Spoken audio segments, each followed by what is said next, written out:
السلام علیکم ورحمۃ اللہ وبرکاتہ، نحمده ونصلی علی رسولہ الکریم، اما بعد فاعوذ باللہ من الشیطان الرجیم، بسم اللہ الرحمن الرحیم، رب اشرح لی صدری ویسر لی امری واحلل عقدۃ من لسانی یفقہوا قولی۔ سبق نمبر 212، آیت نمبر 1 سے 11 تک، لیسن نمبر 212، آیت نمبر 1 to 11۔ لفظی ترجمہ سورۃ لقمان۔ بسم اللہ الرحمن الرحیم، الف لام میم، الف لام میم، تلک یہ،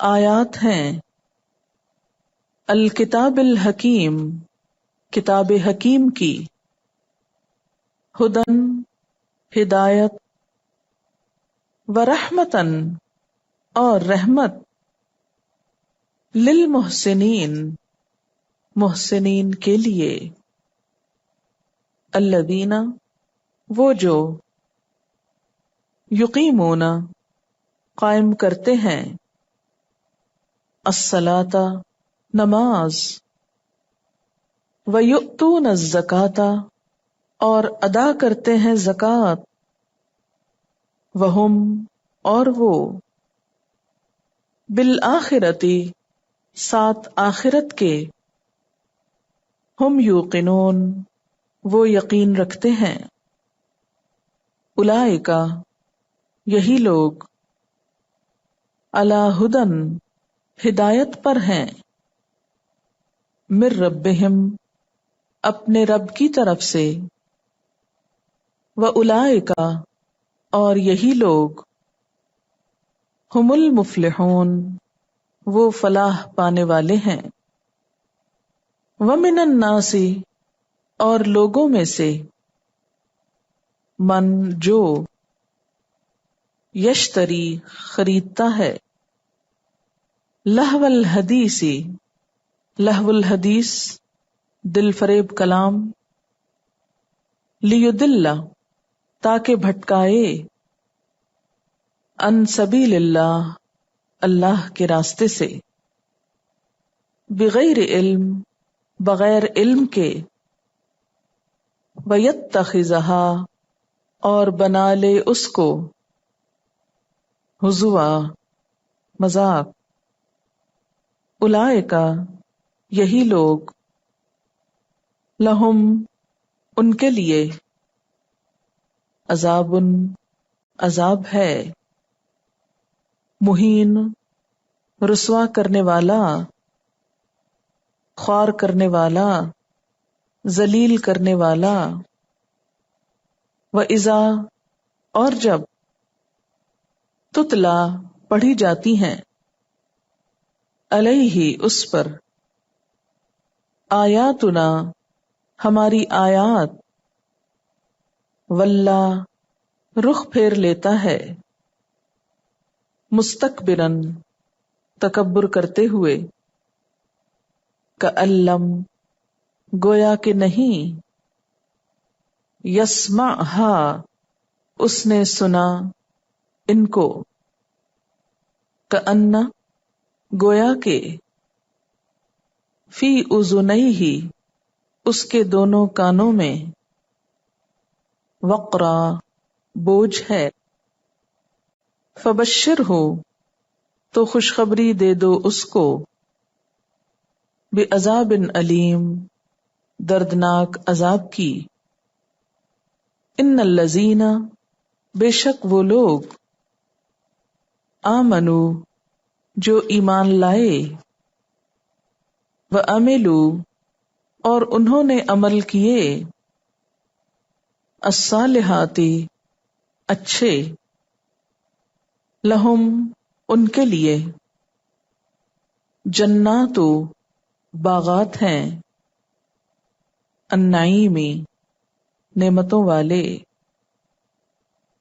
خالدین فیہا ہمیشہ رہنے والے ہیں ان میں، وعد اللہ حقا وعدہ ہے اللہ کا سچا، وَهُوَ الْعَزِيزُ الْحَكِيمُ، اور وہ زبردست ہے، حکمت والا ہے.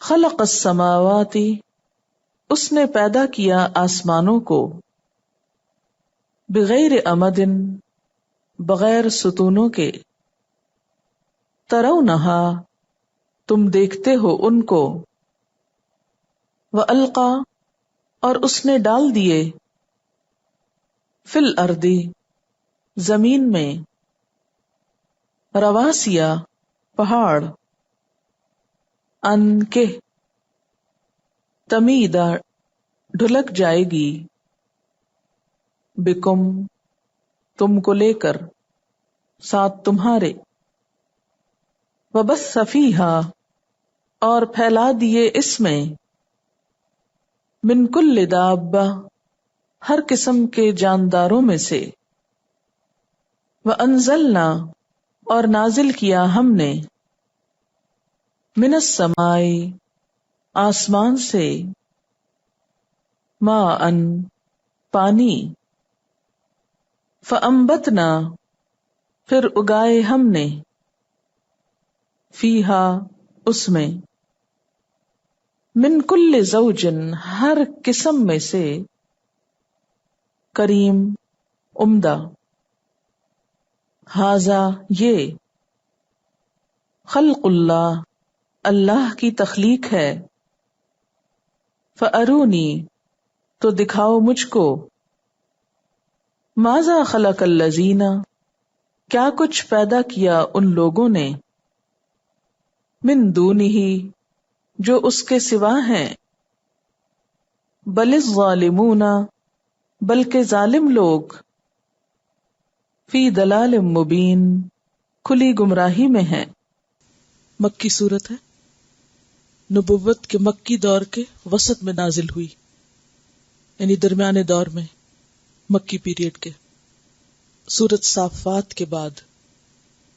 عربوں کے ہاں ایک مشہور شخصیت لقمان کے نام پر ہے. سورت لقمان 4 رکوع ہیں، 34 آیات ہیں، 548 کلمات ہیں اور 2110 حروف. بسم اللہ الرحمن الرحیم. الف لام میم. الف لام میم حروف مقطعات ہیں. تلک آیات الکتاب الحکیم. تلک، یہ اسم اشارہ بعید مؤنث ہے. آیات، آیات ہیں، الکتابی، کتاب کی. کتاب سے مراد قرآن مجید بھی اور کتاب سے مراد یہ سورت بھی ہو سکتی ہے. الحکیم، حکمت والی. اس سورت میں لقمان حکیم کا ذکر ہے اور اسی کی مناسبت سے یہاں کتاب حکیم آیا. اسم اشارہ بعید قریب کی بات کے لیے کیوں استعمال ہوا؟ کلام کی شان بلند کرنے کے لیے. قریب کی چیز کو اگر وہ کہا جائے تو وہ چونکہ دور کے لیے، اور دور میں عام طور پر اوپر کی چیزیں ہوتی ہیں جو ہماری ریچ اور رسائی سے باہر ہوتی ہیں، تو بلندی مرتبہ کے لیے. تلک آیات الکتاب الحکیم، اور حکیم کا لفظ حکمت سے ہے، اور حکیم بمانا ذی حکمہ اور بمانا محکم بھی، یا بمانا حاکم بھی. فعیل کا وزن جو ہے وہ فاعل کا بھی ہوتا ہے، کہ یہ کتاب حکمت والی ہے یا پھر فیصلہ کن ہے، تمہارے حق میں یا تمہارے خلاف. یعنی اس کتاب میں یا اس سورت میں جو آیات ہیں، جو احکامات ہیں، حکمت پر مبنی ہیں، اور ان میں کوئی خلل، کوئی تناقض، کوئی کنٹرڈکشن نہیں. اور پھر اس کے ساتھ ساتھ جو ان کے اوپر عمل کرے گا یہ کتاب اس کے حق میں گواہی دے گی، اور جو ان کے خلاف جائے گا کتاب ان کے خلاف حجت بنے گی. جیسا کہ ایک روایت میں آتا ہے، القرآن حجت لک او علیک.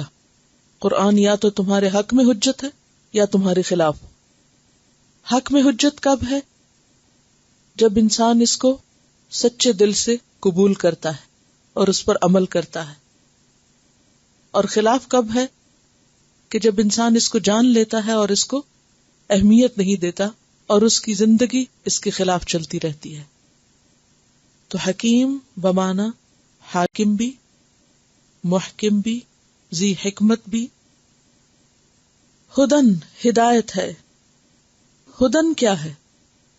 مصدر اور اسم بھی ہے، کیونکہ مصدر اسم ہوتا ہے. تو معنی کیا ہوگا؟ اسم کا معنی کیا جائے تو ہدایت، اور مصدر کا معنی کیا جائے تو ہدایت کرنا. لیکن یہاں مصدر اسم فاعل کی جگہ پر ہے، یعنی ہدن بمانا ہادی ہے. اور ایسا کیوں کیا جاتا ہے؟ مبالغے کے لیے، کہ یہ کتاب بہت زیادہ رہنمائی فراہم کرنے والی ہے. ورحمتن، اور رحمت ہے. اور رحمت کے معنی بہت وسیع ہیں، اور یہ بھی اسم بھی ہے اور مصدر بھی. رحمت یا رحمت کرنا دونوں معنوں میں. اور رحمت بمانا احسان، فضل، انعام، مہربانی، بخشش. تو یہ کتاب اللہ کا انعام ہے، فضل ہے، احسان ہے، اس کی رحمت ہے. لیکن کس کے لیے؟ للمحسنین، محسنین کے لیے. محسنین کا لفظ محسن کی جمع ہے، اور یہ احسان سے ہے، جس کا روٹ حا سین نون ہے، حسن. اور احسان کا معنی ہوتا ہے کسی کام کو اچھے طریقے سے کرنا. محسن وہ جو کاموں کو بہت اچھے سے کرنے والا ہو. اور کوئی کام اللہ کی نظر میں اچھا کب ہوتا ہے؟ جب اس کی مرضی کے مطابق ہوتا ہے، حقیقت واقعہ کے مطابق ہوتا ہے، سچ پر مبنی ہوتا ہے، جس کام کو انسان بہت اچھی طرح انجام دے. تو محسن وہ لوگ ہوتے ہیں کہ جو اپنے کاموں کو، اپنی ذمہ داریوں کو، اپنے فرائض کو عمدگی کے ساتھ نبھانے والے ہوتے ہیں. خواہ وہ فرائض اللہ تعالیٰ کی ذات سے متعلق ہوں یا اس کے حقوق سے متعلق، یعنی جو حقوق اللہ کے دائرے میں آتے ہوں جیسے عبادات وغیرہ ہیں، یا پھر وہ بندوں کے حقوق سے متعلق ہوں. جہاں تک اللہ کی عبادت کا تعلق ہے تو اس میں احسان کا درجہ کیا ہے؟ ان تعبد اللہ کأنک تراہ، کہ تم اللہ کی عبادت ایسے کرو گویا کہ تم اس کو دیکھ رہے ہو. فَإِن لَّمْ تَكُن تَرَاهُ فَإِنَّهُ يَرَاكَ، اور اگر ایسا نہ ہو تو کم از کم اتنا ضرور ہو کہ تمہیں یہ یاد رہے کہ وہ تمہیں دیکھ رہا ہے. اور بندوں کے حق میں، اور بندوں میں سب سے پہلے والدین کا حق، وَبِالْوَالِدَيْنِ إِحْسَانًا، اور اس کے بعد دیگر رشتہ داروں کے ساتھ اور عام انسانوں کے ساتھ اچھا برتاؤ کرنے والے. یعنی ان کا تعلق ہر ایک کے ساتھ احسان کے درجے پر ہوتا ہے. کوئی ان کے ساتھ اچھا کرے یا نہ کرے، وہ اچھا ہی کرنے والے ہوتے ہیں. وہ کسی کے ساتھ اچھائی اس وقت نہیں کرتے جب کوئی ان کے ساتھ اچھا کرے. کوئی ان کے ساتھ جو بھی کرے وہ اس کے لیے اچھا ہی سوچتے ہیں. ان کا رویہ خیر خواہی پر مبنی ہوتا ہے. تو یہ کتاب ایسے لوگوں کو ہدایت دیتی ہے، اور ایسے لوگوں کے لیے رحمت بھی ہے. سورۃ البقرہ کا آغاز بھی کچھ اسی طرح ہوتا ہے. اگرچہ وہ مدنی سورت ہے، اس کے آغاز میں بھی الف لام میم حروف مقطعات ہیں، اور پھر وہاں پر ذالک الکتاب، اور یہاں تلک آیات الکتاب کا لفظ آیا. وہاں ھدی للمتقین ہے، اور یہاں ھدی ورحمۃ للمحسنین. یعنی متقین کے لیے تو ہدایت ہے، اور محسنین کے لیے کیا ہے؟ ہدایت کے ساتھ ساتھ رحمت بھی ہے. اور حقیقت یہ ہے کہ اللہ تعالی کی رحمت تو بہت وسیع ہے، لیکن اس کے حقدار کون ہیں؟ اس سے فائدہ کون اٹھاتے ہیں؟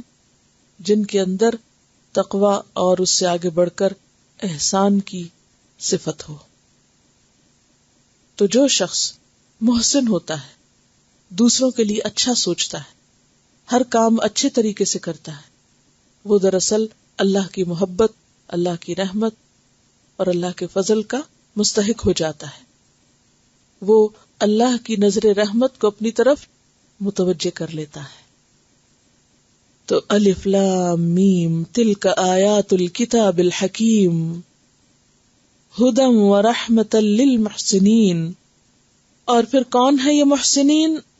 الذین یقیمون الصلاۃ، وہ جو نماز قائم کرتے ہیں، اقامت صلاۃ کرتے ہیں، حقوق اللہ، ویؤتون الزکاۃ، اور زکوٰۃ ادا کرتے ہیں، حقوق العباد کی ادائیگی، وہم بالآخرۃ ہم یوقنون، اور وہ آخرت پر وہ یقین رکھتے ہیں، پکا یقین ہے ان کا، ایمان ہے ان کا کہ ایک دن آئے گا جب انہیں ان کے اعمال کا بدلہ اور جزا مل کر رہے گی۔ یہاں ہم کی تکرار ہے تاکید کے لیے، کلام میں زور پیدا کرنے کے لیے کہ ایسے لوگ جن کی یہ صفات ہوں وہ اس بات پر یقین رکھتے ہیں کہ ایک دن قیامت آئے گی، کیونکہ جب تک اس آخری دن کا یقین نہ ہو انسان کے اندر احسان کی صفت آ ہی نہیں سکتی۔ کیوں؟ آخرت پر یقین کے بغیر صفت احسان پیدا نہیں ہو سکتی، کیونکہ انسان کمزور ہے، وہ اپنی ہر کوشش کا بدلہ اور صلہ چاہتا ہے۔ بہت سے لوگ تو فوری چاہتے ہیں، اور اگر فوری نتیجہ ان کو اپنی کسی نیکی کا نہیں نظر آتا تو وہ اس کو چھوڑ دیتے ہیں۔ لیکن بہت سے عقل مند ایسے بھی ہیں کہ جو اللہ کے وعدوں پر یقین رکھتے ہیں، اور اس یقین کی بنیاد پر وہ اچھا عمل جاری رکھتے ہیں، خواہ وقتی طور پر انہیں کچھ بدلہ ملے یا نہ ملے۔ تو احسان کی صفت صرف اس میں پیدا ہو سکتی ہے کہ جس کو یہ یقین ہو کہ دنیا میں سے اگر کوئی بھی میری نیکی اور میری خیرخواہی اور میری ہمدردی اور میری اچھائی کا بدلہ دینے والا، اس کا اعتراف کرنے والا، اس کو ماننے والا، اس پر شکر گزار ہونے والا اگر کوئی بھی نہیں تو وہ موجود ہے۔ آخرت پر یقین انہیں احسان پر آمادہ کرتا رہتا ہے، کوئی قدر کرے یا نہ کرے وہ احسان کرتے چلے جاتے ہیں، کیونکہ انہیں معلوم ہے کہ ایک دن ہے جب ہر چیز کا بدلہ مل کر رہے گا۔ اللہ تعالیٰ کسی کا اجر ضائع نہیں کرے گا، وہ قدردانی کا دن ہے۔ تو اس لیے الذین یقیمون الصلاۃ اور یؤتون الزکاۃ کہہ کر خاص طور پر دو ضمیروں کے بیچ میں آخرت کا ذکر کیا، وَهُمْ بِالْآخِرَةِ ہم اور ہم یوقنون، یقین رکھتے ہیں، یعنی لازمی طور پر ان کے اندر یہ صفت پائی جاتی۔ پیغمبروں کے بارے میں بھی قرآن مجید میں آتا ہے کہ اِنَّا أَخْلَصْنَاهُمْ بِخَالِصَةٍ ذِكْرَ الدَّارِ، کہ ہم نے ان کو خالص کر لیا تھا ایک خاص چیز کے ساتھ، اور وہ کیا تھی؟ گھر کی یاد۔ گھر کی یاد انہیں ستاتی تھی تو وہ ہر حال میں اچھائی پر قائم رہتے، اور یہ ایک حقیقت ہے کہ جس کو بھی آخرت کی یاد آتی رہے وہ اچھائی کرتا رہتا ہے پھر۔ اور انسان اچھائی سے دور کب ہوتا ہے؟ جب آخرت کی یاد بھول جاتی، وہ نگاہوں سے ہٹ جاتی۔ اولئک علی ھدی من ربہم، ایسے ہی لوگ اپنے رب کی طرف سے آئی ہوئی ہدایت پر ہیں جو محمد صلی اللہ علیہ وسلم کے ذریعے اللہ نے اپنے بندوں کے لیے بھیجی۔ وَأُولَئِكَ هُمُ الْمُفْلِحُونَ، اور یہی لوگ وہی دراصل فلاح پانے والے ہیں۔ البمانا الذین ہے، المفلحون یعنی وہ ہیں جو فلاح کے لائق ہیں، جو فلاح پا جائیں گے۔ سورۃ البقرہ کے شروع میں بھی ہدایت اور فلاح کی بات ہے کہ ہدایت ہی فلاح کا ذریعہ ہے، اور ہدایت متقین کے لیے، اور یہاں ہدایت محسنین کے لیے ہے، اور محسنین اپنے عمل سے پہچانے جاتے ہیں، اور ان کے اعمال میں اللہ کے حقوق اور بندوں کے حقوق کے علاوہ ان کے دل آخرت کی یاد سے آباد ہوتے ہیں۔ وہ کسی بھی چیز پر دیکھتے ہیں تو نگاہ عبرت سے، کوئی بھی بات سنتے ہیں تو نتیجے کو سامنے رکھ کے، کوئی بھی کام کرتے ہیں تو وہ آخرت کی یاد کو دل میں رکھ کے۔ ایسے ہی لوگ صحیح راستے پر چلتے چلے جاتے ہیں اور بالآخر کامیاب ہو کر رہیں گے۔ اتنی تلاوت سن لیجیے پھر آگے چلیں. یہاں ایک بات ذہن میں رہے کہ سورت مکی ہے لیکن اس میں زکوٰۃ کا حکم ہے. زکوٰۃ کا حکم سورت المزمل میں بھی ہے جو بالکل مکی دور کی ابتدائی سورتوں میں سے ہے. تو اس سے یہ بات پتہ چلتی ہے کہ اگرچہ حکم مکہ میں ہی آ چکا تھا لیکن اس کا باقاعدہ نفاذ مدینہ میں ہوا. اس کی پوری تفصیلات اور قانون اور شریعت مدینہ میں دیا گیا. زکوٰۃ کا لفظ قرآن مجید میں فریضہ کے لیے بھی استعمال ہوتا ہے اور عام صدقے کے لیے بھی آتا ہے. جیسے پیچھے آپ نے ریسنٹلی پڑھا وما آتیتم من زکوٰۃ تریدون وجہ اللہ، تو وہاں زکوٰۃ کا لفظ فریضہ کے لیے نہیں ہے، عام صدقات کے لیے ہے. تو مکی صورتوں میں جبکہ ابھی زکوٰۃ کا نصاب اور مقدار اور یہ تمام چیزیں مقرر نہیں ہوئی تھی تو اس وقت بھی اللہ کے دیے ہوئے مال میں سے اللہ کے بندوں پر خرچ کرنے کا حکم موجود تھا. بندوں پر احسان کا بہترین طریقہ کیا ہے؟ مال خرچ کرنا، اپنے مال میں سے کچھ ان پر خرچ کرنا. کیوں؟ اس لیے کہ مال انسان کی پسندیدہ ترین چیزوں میں سے ہوتا ہے، محبوب چیزوں میں سے. وَإِنَّهُ لِحُبِّ الْخَيْرِ لَشَدِيدٌ. تو جب کوئی شخص اللہ کی محبت میں اللہ کے بندوں پر، اللہ کی مخلوق پر اپنا مال خرچ کرتا ہے تو اللہ تعالیٰ اس عمل کو احسان تصور کرتے. احسان کی اور شکلیں کیا ہو سکتی ہیں بندوں پر؟ مثلا تعلیم دینا، یہ بھی احسان کی ایک شکل ہے، اور حق سے زیادہ دینا. لیکن عملی مثالوں میں سے بتائیے کہ کسی کے ساتھ آپ کیسے احسان کر سکتے ہیں. عام روزمرہ کی زندگی میں مثال لائیے. جی ہاں، کسی کی مدد کرنا، کسی بھی ضرورت مند کی مدد کرنا جس چیز کا وہ ضرورت مند ہو. جھگڑا کرنے والوں سے پلٹ کر جھگڑا نہ کرنا، درگزر کرنا بھی، یعنی کسی کی زیادتی پر اس کو معاف کر دینا. واعفوا واصفحوا، یہ بھی کیا ہے؟ دراصل احسان کی روش ہے. کوئی مقروض ہو تو اس کی مدد کرنا. عام روزمرہ زندگی کی ریلیونٹ قریب کی مثالیں دیجیے تاکہ ہم یہ دیکھ سکیں کہ ہم وہ کر رہے ہیں کہ نہیں کر رہے، ہم محسنین میں ہیں یا نہیں. اوکے، کسی کا رشتہ کرانے میں مدد کرنا. مثلا اگر آپ سفر کر رہے ہیں تو سفر میں جو آپ کے ساتھی ہیں ان کا خیال رکھنا.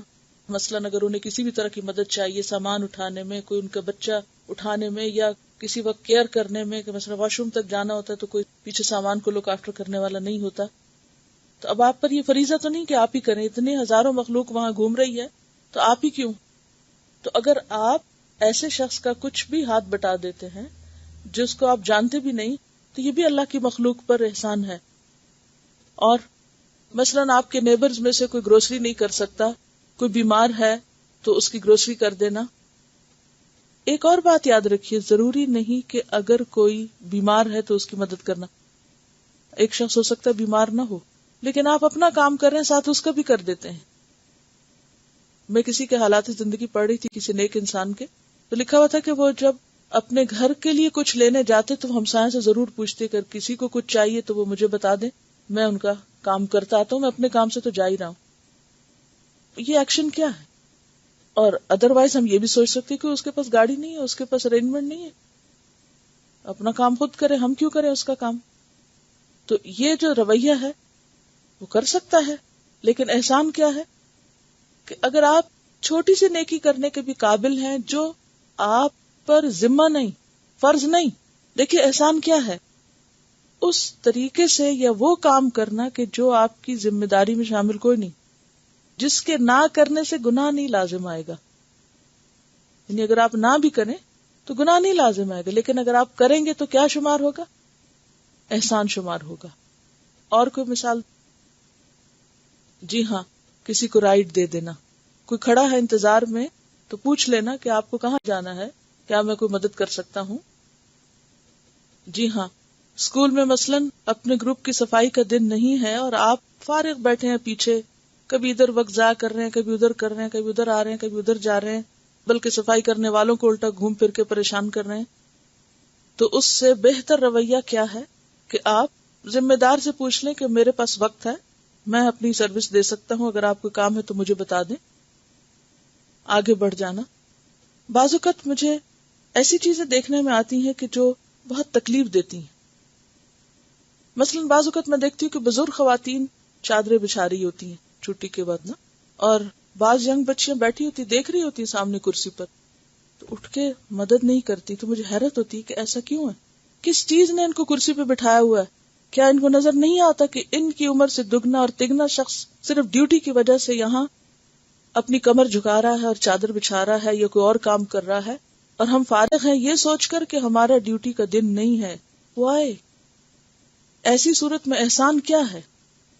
ٹھیک ہے آپ نہیں کریں تو آپ پر گناہ کوئی نہیں ہے، کوئی قانونی طور پر آپ کو نہیں کہہ سکتا کہ آپ غلط کر رہے ہیں.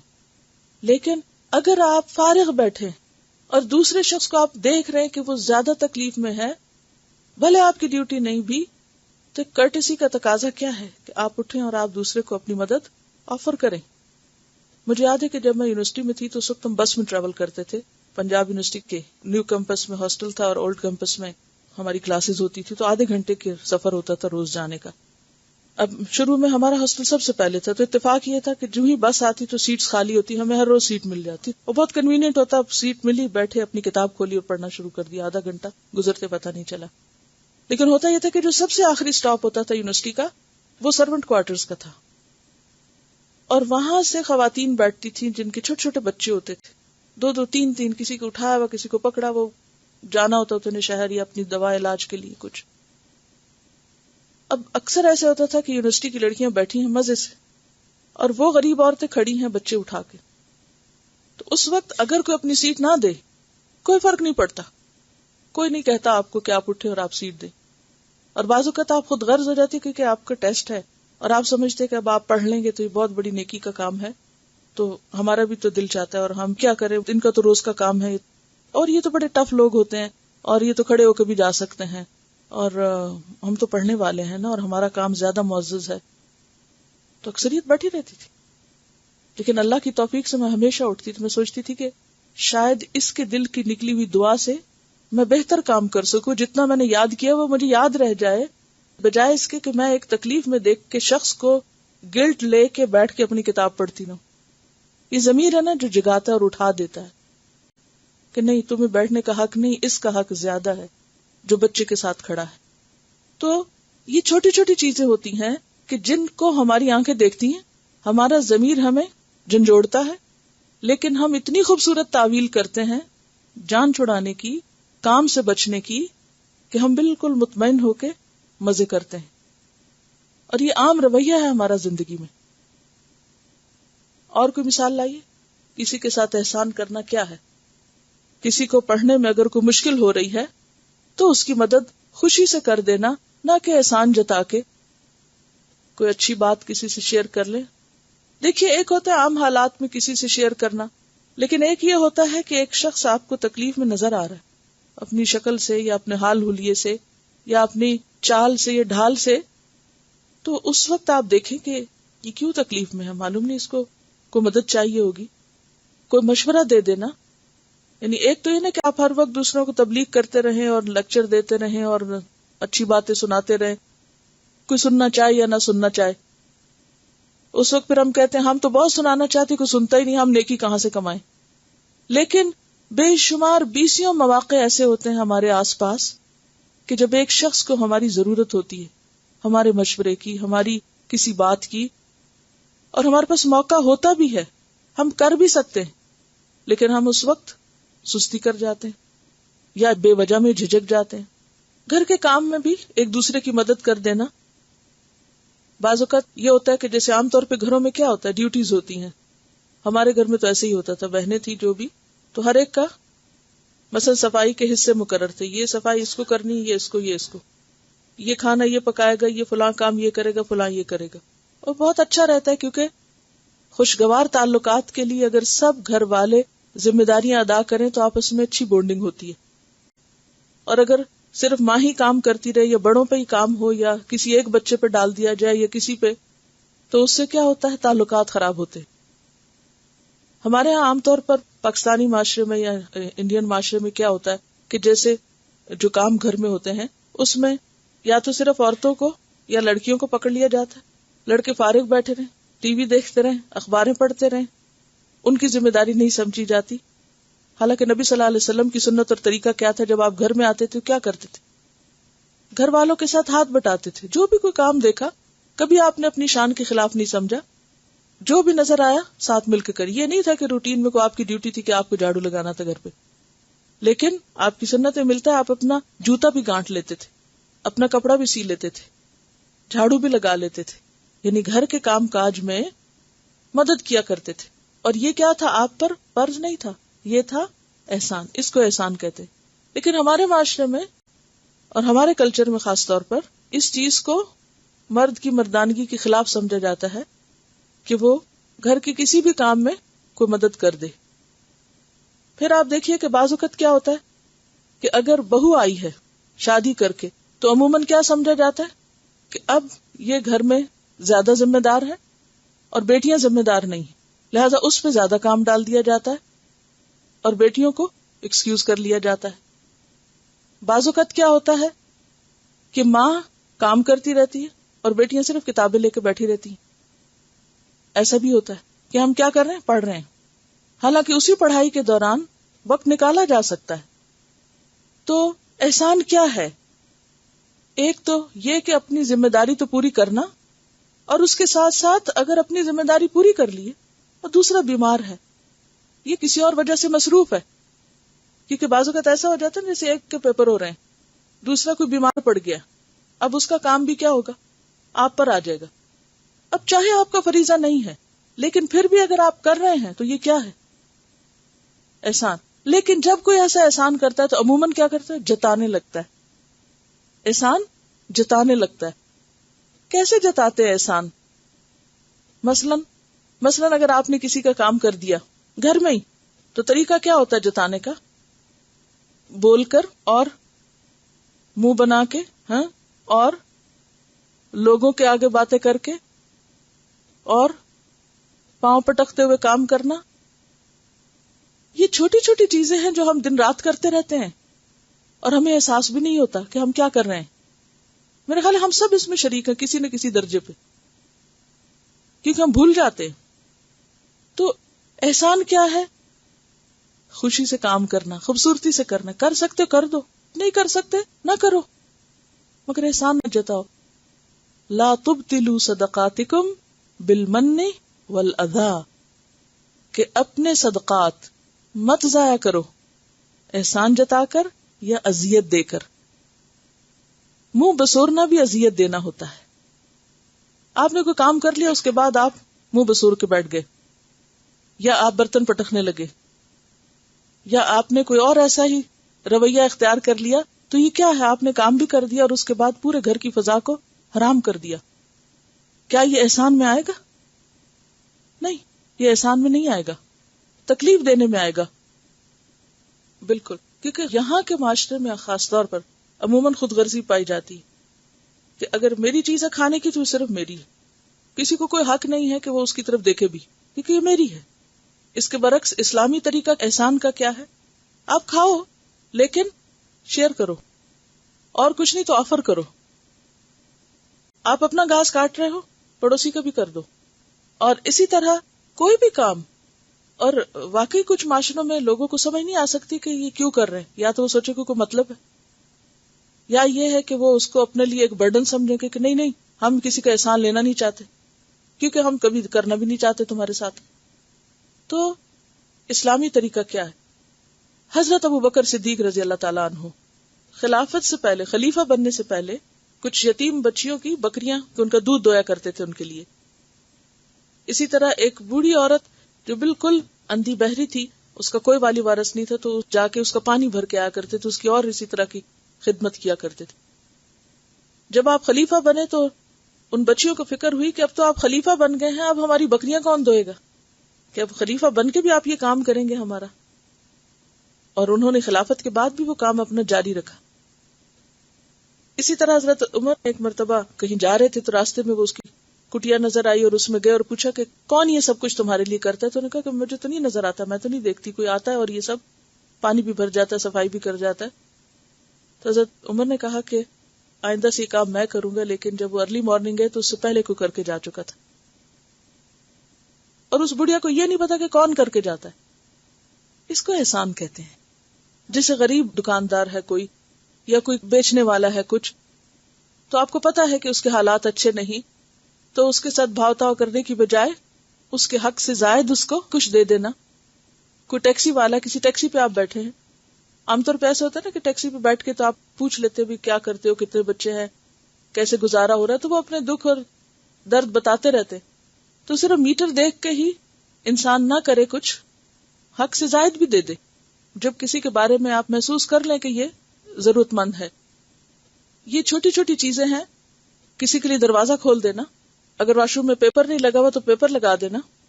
احسان اس چیز کا نام نہیں کہ بڑے بڑے کام ہم کریں تو وہ احسان ہوگا.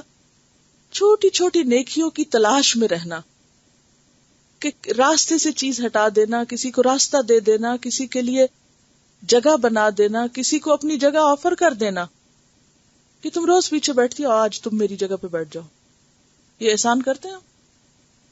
کتنے لوگ آپ میں سے کرتے ہیں کہ کسی اور کو بھی کہے کہ کبھی آپ بھی آگے آ کے بیٹھ جایا کریں, آپ کو بھی اچھا لگے گا. کسی کو تحفہ دیتے ہوئے اس چیز کا خیال رکھ کے کہ یہ دوسرے کے کام آنے والی چیز ہو. بہترین سے مراد مہنگی چیز نہیں ہوا کرتی. اچھی سے مراد بہت زبردست طریقے سے پیک کی ہوئی یا بہت عمدہ کوالٹی کی نہیں ہو سکتی. اچھی سے مراد چاہے معمولی سی چیز ہو لیکن کسی کے کام آنے والی چیز ہو. بہت ساری چیزیں اکٹھی ہو جاتی ہیں تو لوگوں کے تحفے حقیر ہیں تو اس لیے وہ مشکل کرتے ہیں. بعض اوقات بہت قیمتی بھی ہوتے ہیں لیکن کارآمد نہیں ہوتے. تو جب انسان دوسرے کی بھلائی اور خیر خواہی اور اس کے ساتھ اچھائی کرنے کا سوچے گا تو اللہ تعالیٰ خود ہی راستے دکھا دے گا, بہتر سے بہتر طریقے بتا دے گا. جی ہاں, کسی کی غیر موجودگی میں اس کے لیے دعا کر دینا. اور یہ اتنی خوبصورت بات ہے کہ آپ کبھی کسی کے لیے کریں تو اللہ تعالیٰ آپ کو, کیونکہ وہ حدیث میں آتا ہے نا کہ فرشتہ آپ کے لیے آمین کہتا ہے. عموماً جب ہم جانماز پہ بیٹھے ہوتے ہیں تو بعض اوقات ہمیں نہیں یاد آتا کوئی کہ اس کے لیے دعا کریں یا کچھ, لیکن کیا ہوتا ہے جہاں جہاں جس نے ہمارے ساتھ کوئی بھلائی کی ہوتی ہے تو وہ اس کی وہ چیز دیکھ کے, مثلاً کسی نے اگر کوئی چیز دی ہے تو وہ چیز دیکھتے ہی آپ کے دل میں اس کا خیال آ جاتا ہے. اب یہی وقت ہے کس کا؟ دعا کرنے کا. اسی وقت کریں. آپ کچھ لکھا ہوا کسی کا پڑھ رہے ہیں, آپ کا دل خوش ہو رہا ہے, وہی وقت ہے دعا کرنے کا.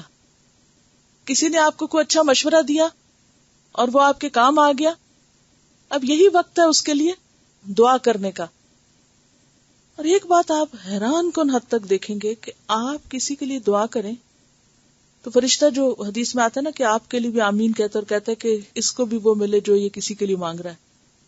تو بعض اوقات آپ دیکھیں گے کہ آپ کو کوئی ایسی نعمت نصیب ہوگی کہ آپ سوچیں گے کہ میں نے تو یہ مانگا ہی نہیں تھا اور میں نے تو سوچا بھی نہیں تھا یہ مجھے کیسے مل رہا ہے. پھر آپ کو خیال آئے گا کہ اچھا آپ نے فلاں کے لیے یہ دعا کی تھی تو اللہ تعالیٰ نے آپ کو بن مانگے ہی دے دیا. وہ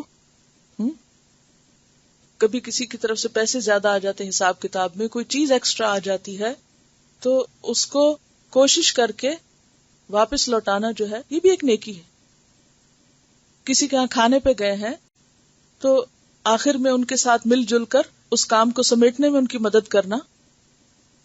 یہ کہتی ہے کہ یہ خاتون کو کراچی میں جانتی ہیں کہ جو جب گھر سے نکلتی ہیں کسی کام سے کوئی شاپنگ کے لیے جاتی ہیں تو وہ گھر سے ٹھنڈے پانی کی بوتل ساتھ لے جاتی ہیں.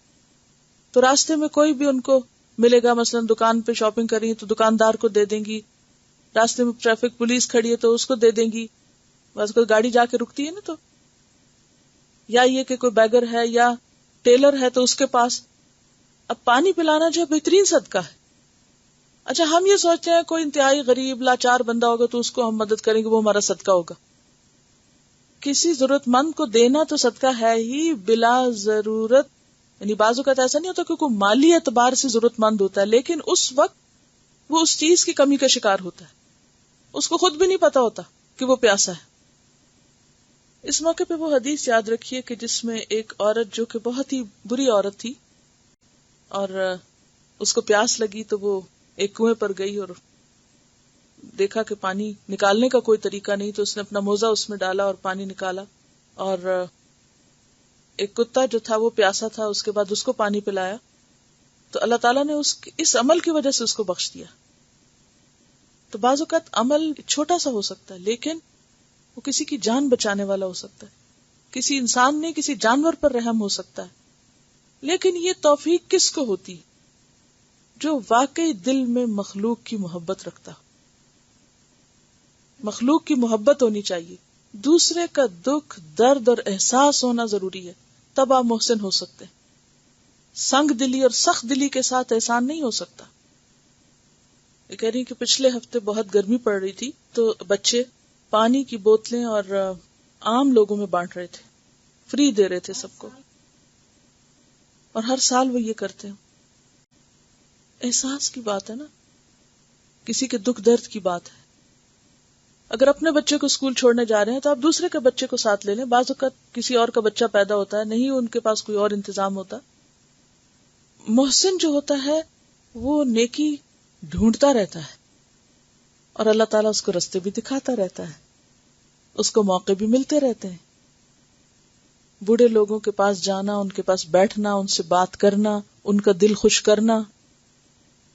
اصل بات تو پھر نیت کی ہے، کیونکہ یہ چیز اندر سے اٹھتی ہے، کسی کے لیکچر اور کسی کے سبق سے نہیں آپ کو ملے گی. جب تک آپ کے اپنے دل میں نہیں اٹھے گی یہ بات.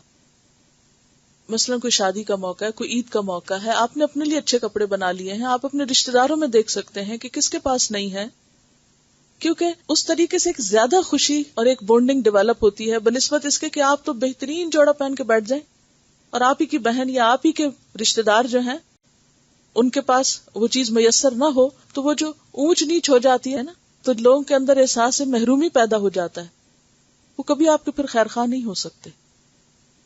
تو آپ دیکھیے کہ یہاں پر یہ جو کہا گیا کہ یہ کتاب محسنین کو ہدایت دیتی ہے، یہ کیوں ہے؟ اس لیے کہ جو نیکی کرنے کی تلاش میں رہتے ہیں، جن کو شوق ہوتا ہے کہ اچھا اور کیا کریں اور کیا کریں اور کیا کریں، پھر جب وہ اور کی تلاش میں اس کتاب کے پاس آتے ہیں تو یہ کتاب تو ہر پرتو میں آپ کو راستے بتاتی ہے کہ آپ یہ بھی کر سکتے ہیں، آپ یہ بھی کر سکتے ہیں، آپ یہ بھی کر سکتے ہیں. لہٰذا ایسے لوگ پھر صحیح معنوں میں اس کتاب سے فائدہ اٹھاتے ہیں اور ایسے ہی لوگ پھر کامیاب بھی ہو جاتے ہیں. اور اگر کسی کا دل سخت ہے اور اس کو نیکی کرنے کا کوئی شوق نہیں تو اس کے لیے تو محض یہ پھر ایک علم میں اضافہ ہے، انفارمیشن اس کی بڑھ جائے گی، لیکن اس سے وہ ہدایت اور پھر آگے رحمت نہیں پا سکتا، کیونکہ فائدہ تو اسی کو دے گی نا جس کو کچھ کرنا ہے. چلیے ایک دفعہ اور تلاوت اس کی سن لیتے ہیں، پھر آگے بڑھیں گے. کچھ اور پوائنٹس لکھ کر بھیجے ہیں. انہوں نے لکھا ہے کہ گھر والوں کے ساتھ احسان کیا ہے، خاص طور پہ ماں باپ کے ساتھ، مثلاً ان کے کپڑے استری کر دینا، امی یا ابو کے ناخن کاٹنا، بالوں میں تیل لگا دینا، امی یا ساس کے پاؤں دبانا اور ان کے پاؤں کی ایڑیوں پر پیٹرولیم جیلی لگانا. یہ چھوٹے چھوٹے کام ہیں جو مینشن کرنے بہت چھوٹے لگتے ہیں، لیکن یہ چھوٹی چیزیں بھی بہت دل موہ لیتی ہیں اگر یہ چھوٹے چھوٹے بھی کام آپ کریں. اور پھر اسی طرح کچھ عام لوگوں کے ساتھ احسان میں، جیسے فرنٹ یارڈ صاف کر رہے ہیں تو ہمسایوں کا بھی ساتھ صاف کر دیں. اسی طرح کسی کی بیبی سٹنگ کر دینا. ایک اور جو بڑا اہم انہوں نے نقطہ لکھا ہے وہ ہے کہ ہم جیسے سٹور کسی پہ جاتے ہیں، گروسری سٹور وغیرہ پر، تو چیزوں کو جہاں سے اٹھاتے ہیں وہیں واپس رکھنا. بہت تکلیف ہوتی ہے اس وقت کہ جب آپ ایک چیز اٹھاتے ہیں پھر آپ کے دل کو نہیں لگتی اور پھر آپ اسے نکالتے ہیں ٹرالی سے اور جہاں دل چاہتا ہے اسے رکھ کے چلے جاتے ہیں. دیکھیں نا کہ اگر ایک سٹور میں اگر 20 بندے یہ کر رہے ہیں تو سٹور والوں کا ٹائم کتنا ضائع ہوتا ہے صرف چیزیں ٹھکانے کرنے میں. اسی طرح ڈرائیونگ کرتے ہوئے احسان، دوسرے کو راستہ دے دینا، پیدل چلنے والوں کی رعایت کرنا. پھر اسی طرح اگر کہیں لائن میں کھڑے ہیں تو کوئی بوڑھا شخص آپ کے پیچھے ہے یا کوئی بیمار ہے تو اپنی باری اس کو دے دینا. پھر اسی طرح راستے سے تکلیف دہ چیزیں ہٹانا. مسجد کا بھی کچھ حق انہوں نے بتائے. یہ کہتی ہیں کہ اگر مسجد جائیں تو بے کہے وہاں کا باتھ روم صاف کر دیں، نماز سے کچھ دیر پہلے مسجد میں جا کے ویکیوم وغیرہ لگا دیں، ڈسٹنگ کر دیں. مسجد کے واش روم کے لیے پیپر ٹاول اور ڈسپوزیبل گلاس وغیرہ لے جائیں. اسی طرح ٹرالیز وغیرہ کو راستے سے ہٹا کے جگہ پہ پہنچا دینا. مسجد وغیرہ میں جا کے جوتے وغیرہ ایک طرف کر دینا درست ترتیب سے رکھ دینا. فرنٹ پارکنگ جو ہے وہ بیماروں کے لیے یا کمزوروں کے لیے چھوڑ دینا. اگر آپ ینگ ہیں یا اسٹرانگ ہیں تو آپ بے شک جگہ ہو بھی تو تھوڑی گاڑی دور کھڑی کر لیں کہ ہو سکتا ہے کوئی ہم سے زیادہ ضرورت مند ہو جو قریب میں آ کے کھڑی کر لے. تو یہ چھوٹی چھوٹی چیزیں جو ہیں یہ خاموش احسان کی شکلیں ہیں کہ جس پر کوئی بندہ نہیں دیکھتا اور کوئی نہیں جانتا، لیکن جب آپ ایسے لوگوں کے لیے کہ جن کو آپ جانتے ہی نہیں یا جن کا آپ پر کوئی احسان نہیں کہ آپ اس کا بدلہ چکا رہے ہیں، اپنی طرف سے ایک احسان کر رہے ہیں، تو یہ چیزیں اللہ تعالیٰ کے ہاں آپ کا درجہ اور مقام انشاءاللہ بلند کریں گی. اوکے آگے چلتے ہیں. وَمِنَ النَّاسِ اور لوگوں میں سے بعض، من جو یشتری خریدتے ہیں. اشترا کہتے ہیں خرید و فروخت کو، خریدنے اور بیچنے دونوں کے لیے آتا ہے. تبادلہ کرنا، ایکسچینج کرنا. ترجیح دینے کے معنوں میں بھی آتا ہے. کیا کیا معنی ہو گئے؟ خریدنا، ترجیح دینا، تبدیل کرنا یعنی تبادلہ کرنا. وَمِنَ النَّاسِ مَن يَشْتَرِي اور لوگوں میں سے بعض خریدتے ہیں. اب اگر اس کو اس کے خرید و فروخت کے معنی میں لینا ہو تو مراد یہ ہے کہ پیسے دے کر ایسی چیزیں خریدتے ہیں، اور اگر تبادلے کے معنی میں ہو تو مراد کیا ہے کہ بہتر چیز دے کر بیکار چیز لیتے ہیں. اولئک الذین اشتروا الضلالۃ بالہدی، ایسے ہی لوگ ہیں جنہوں نے خرید لی گمراہی ہدایت کے بدلے. تو خرید لی سے مراد یہاں کیا ہے؟ تبدیل کر لی، ہدایت دے کر گمراہی لے لی. تو یہاں بھی تبادلے کے معنی میں اگر ہو تو مراد یہ ہے کہ ایک چیز دی اور دوسری لے لی. اور ترجیح دینے کا معنی ہو تو بھی کہ ان کی زندگی میں پرائرٹی مختلف ہے. کچھ لوگوں کی زندگی میں پرائرٹی احسن الحدیث ہے، اللہ کی کتاب، اور کچھ لوگوں کی زندگی میں لہو الحدیث، لہو الحدیث ہے. لہو کیا چیز ہوتی ہے؟ لہو ہوتی ہے وہ چیز جو انسان کو اپنے اندر اس طرح مشغول کر لے کہ اس سے اہم چیزیں بھلوا دے. حسن بصری کہتے ہیں کل ما شغلک عن عبادت اللہ و ذکرہ، ہر وہ چیز جو تجھے اللہ کی عبادت اور اس کے ذکر سے مشغول کر دے، یعنی آپ بھول جائیں اللہ کی عبادت اور ذکر. من السمر قصے کہانیوں میں سے، والاضاحک ہنسانے والی باتیں، والخرافات اور خرافات، والغنا اور گانا بجانا. یعنی کوئی بھی چیز، خواہ وہ قصے کہانیاں، خواہ وہ جوکس ہوں، لطیفے ہوں، ہنسانے والی باتیں ہوں، کامیڈیز، یا خرافات ہوں، بےہودہ باتیں، یا گانے بجانے کی چیزیں، ہر وہ چیز جو آپ کو اللہ کے ذکر سے غافل کرے وہ کیا ہے؟ لہو.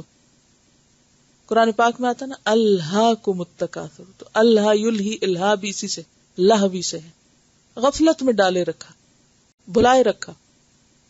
اور الحدیث کا کیا معنی ہوتا ہے؟ بات، یعنی باتوں میں سے جو فضول باتیں ہیں، بےہودہ، بے سر و پا، حکایتیں، لطیفے وغیرہ، بے مقصد، بے اصل، گمراہ کن، غلط سلط، یہ ہے لہو الحدیث. تو کچھ لوگ کیا کرتے ہیں؟ حکمت کی بات چھوڑ کر، قرآن کی بات چھوڑ کر، سنجیدہ بات چھوڑ کر صرف غیر سنجیدہ باتوں کی طرف متوجہ ہوتے ہیں، ان کو ترجیح دیتے ہیں، ان کو خرید بھی لیتے ہیں، ایکسچینج کرتے ہیں. باتیں دو طرح کی ہوتی ہیں، ایک نصیحت والی بات، خیر خواہی پر مبنی بات، مفید بات، اور دوسری غیر مفید، محض تفریح پر مبنی بات، جسٹ انٹرٹینمنٹ. ایک ہے نصیحت اور دوسری ہے تفریح. نصیحت کا ایفیکٹ کیا ہوتا ہے؟ پر حکمت بات کا نتیجہ کیا ہوتا ہے؟ اچھی بات کا نتیجہ کیا ہوتا ہے؟ اچھا. وہ انسان کو ذمہ داری کا احساس دلاتا ہے. مثلاً ابھی ہم نے اگر محسنین کے بارے میں پڑھا تو ہم سب کے اندر کیا پیدا ہوا؟ ایک احساس پیدا ہوا کہ ہمیں بھی کچھ کرنا چاہیے محسن بننے کے لیے، تاکہ ہم بھی فائدہ اٹھائیں، ہدایت پائیں اور پھر ہم بھی کامیاب ہوں. تو یہ نصیحت کی بات کا نتیجہ کیا ہوتا ہے کہ انسان ایک رسپانسبل، میچور، ذمہ دار انسان بنتا ہے. اس کے برعکس محض تفریح کی باتیں انسان کو کیا بنا دیتی ہیں؟ لائٹ باتیں اس کے اندر ایسی لائٹنس پیدا کرتی ہیں کہ وہ صرف لائٹ ہی ہو جاتا ہے، اور اس کے اندر احساس ذمہ داری ختم ہو جاتا ہے. ہر ذمہ داری سے فارغ، ہر چیز کو مذاق میں اڑا دیا، ہر چیز کو ہنسی میں ٹال دیا. نان سیریس ایٹیٹیوڈ ڈیولپ ہو جاتا ہے اس سے. تو ہر وہ بات جو انسان کے احساس ذمہ داری کو کم کرے وہ کیا ہے؟ لہو الحدیث ہے. کیا سمجھ میں آیا؟ کیا ہے لہو الحدیث؟ کیونکہ پہلے اس بات کا سمجھنا ضروری ہے. حسن بصری کیا کہتے ہیں؟ حسن بصری نے لہو کی تعریف کیا کی ہے؟ عبادت اور ذکر سے غافل کر دے. اور انہوں نے مثال میں کیا کیا بتایا؟ کس سے؟ کہانیاں، ہنسانے والی باتیں، خرافات اور غنا، گانے بجانے والی چیزیں. تو یہ اصل میں کیا تھا؟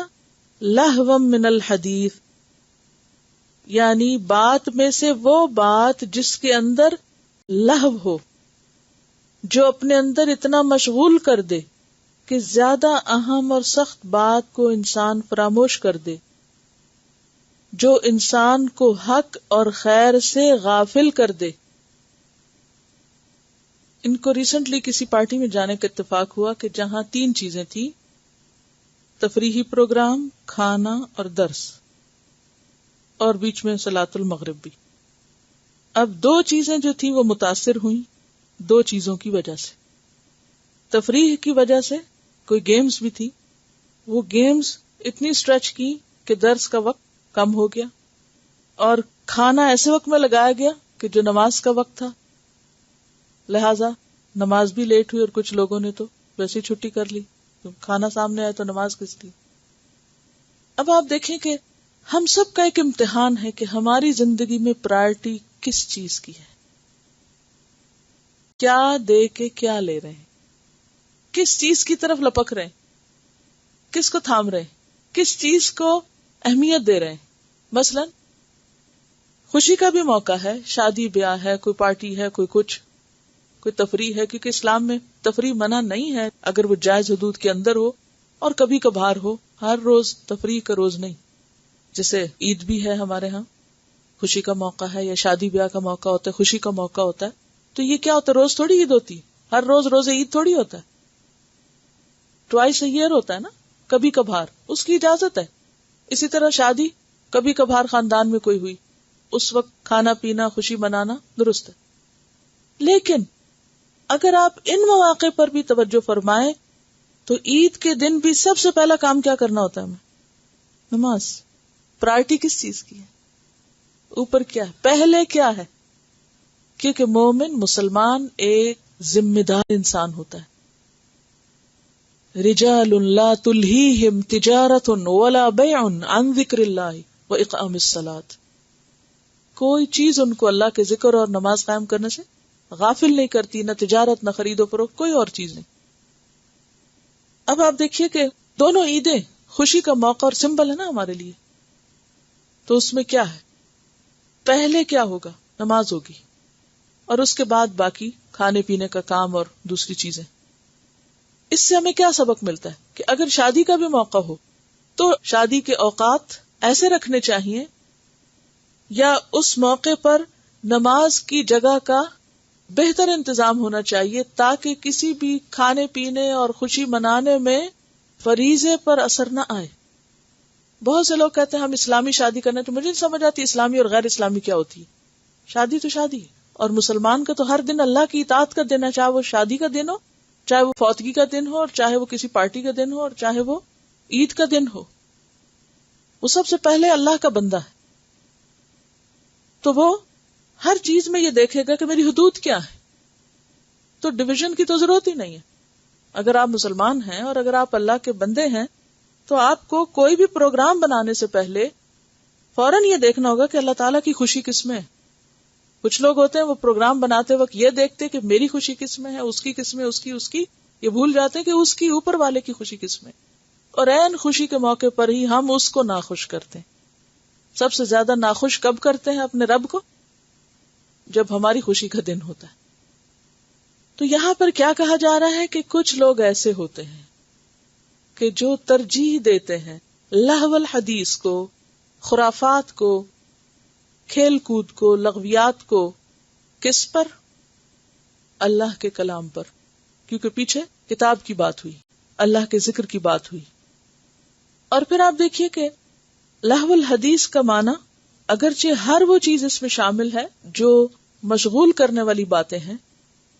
اس کی بڑی بڑی مثالیں تو یہ دی گئی کہ جیسے قصے کہانیاں وغیرہ وغیرہ, لیکن اس کے علاوہ ہر بے اصل بات, فضول بات, جس کو چٹر پٹر آپ کہہ سکتے ہیں, گاسپس کہہ سکتے ہیں, بے وجہ دوسروں کو ڈسکس کرنا, یہ سب بھی عموماً ان کا ایفیکٹ کیا ہوتا ہے؟ کیونکہ لہو کا ایک ایفیکٹ ہے, ایک نتیجہ, ایک ریزلٹ ہے کہ وہ آپ کو کیا کرتا ہے, اتنا اپنے اندر مشغول کر لیتا ہے کہ آپ کی نماز لیٹ ہو جاتی, خواہ وہ کسی کے ساتھ ٹیلی فون پر بات ہی کیوں نہ ہو. اگر نماز کا وقت جا رہا ہے تو کوئی فائدہ نہیں. پھر اسی طرح بعض اوقات لوگوں کے مسئلے مسائل ڈسکس کرنا, وہ اتنا ٹائم لے لیتا ہے کہ انسان کو اپنے فرائض بھول جاتے ہیں. آپ دوست کی داستان غم سن رہی ہیں اور آپ کا بچہ بیٹھ کے ٹی وی دیکھ رہا ہے اور اس نے نماز بھی چھوڑ دی ہے, تو کیا ہوا؟ بظاہر آپ نیکی کا کام کر رہی ہیں, لیکن اس نیکی کے نتیجے میں اثر کیا آیا کہ وہ دوسرا فریضہ رہ گیا. پھر اسی طرح وہ باتیں بھی اس میں آتی ہیں لہو الحدیث میں کہ جو انسان کو حق سے دور کر دیتی ہیں. کیسے؟ کسی کی ضد میں, کسی سے حسد کی وجہ سے, کسی کے ساتھ کسی اختلاف کی بنا پر اس کے خلاف پروپیگنڈا شروع کر دینا, تانے دینا, عیب جوئی کرنا, اس کی باتوں میں شوشے نکالنا, مذاق اڑانا. جیسا کہ ہم قرآن مجید میں پڑھتے ہیں کہ بعض لوگ نبی صلی اللہ علیہ وسلم کی مجلسوں میں آتے تو وہ کیا کرتے, بالکل دھیان سے نہیں بیٹھتے تھے, اور پھر جب آپ بات ختم کرتے تو کہتے رائنا, ذرا ہماری طرف توجہ کیجیے, وہ ذرا دوبارہ بتا دیجیے آپ نے کیا بتایا تھا ابھی. تو اللہ تعالیٰ نے کیا فرمایا, لا تقولوا رائنا وقولوا انظرنا. کچھ اور لوگ محض شوشے نکالتے رہتے, اعتراض کرتے رہتے, اچھا یہ آیت منسوخ کیوں ہو گئی, یہ پہلے آیا تھا حکم اب کیوں نہیں آیا, اب کیوں منسوخ ہو گیا, اللہ تعالیٰ کو تو سب پتا تھا, وہ پہلے ہی اتار دیتا. تو اللہ تعالیٰ نے کیا فرمایا, ما ننسخ من آیت او ننسها نأتی بخیر منها او مثلها. بعض اوقات کیا ہے کہ صرف حسد کی بنا پر آپ صلی اللہ علیہ وسلم کا لوگ انکار کرتے تھے, یا آپ کی باتوں میں مین میخ نکالتے رہتے, یا آپ پر بے وجہ کے اعتراض کرتے رہتے. اب ایسے تمام مواقع پر انسان حق کا دامن ہاتھ سے چھوڑ دیتا. حق بالکل من بعد ما تبین لهم الحق, کہ ان کے سامنے حق بالکل واضح تھا. نبی صلی اللہ علیہ وسلم کی شخصیت روز روشن کی طرح واضح تھی, آپ کا پیغام, آپ کی سچائی سب واضح تھا, لیکن وہ مان کے نہیں دے رہے تھے. کیوں؟ کیونکہ پیچھے جالسی تھی, یہ تکبر تھا.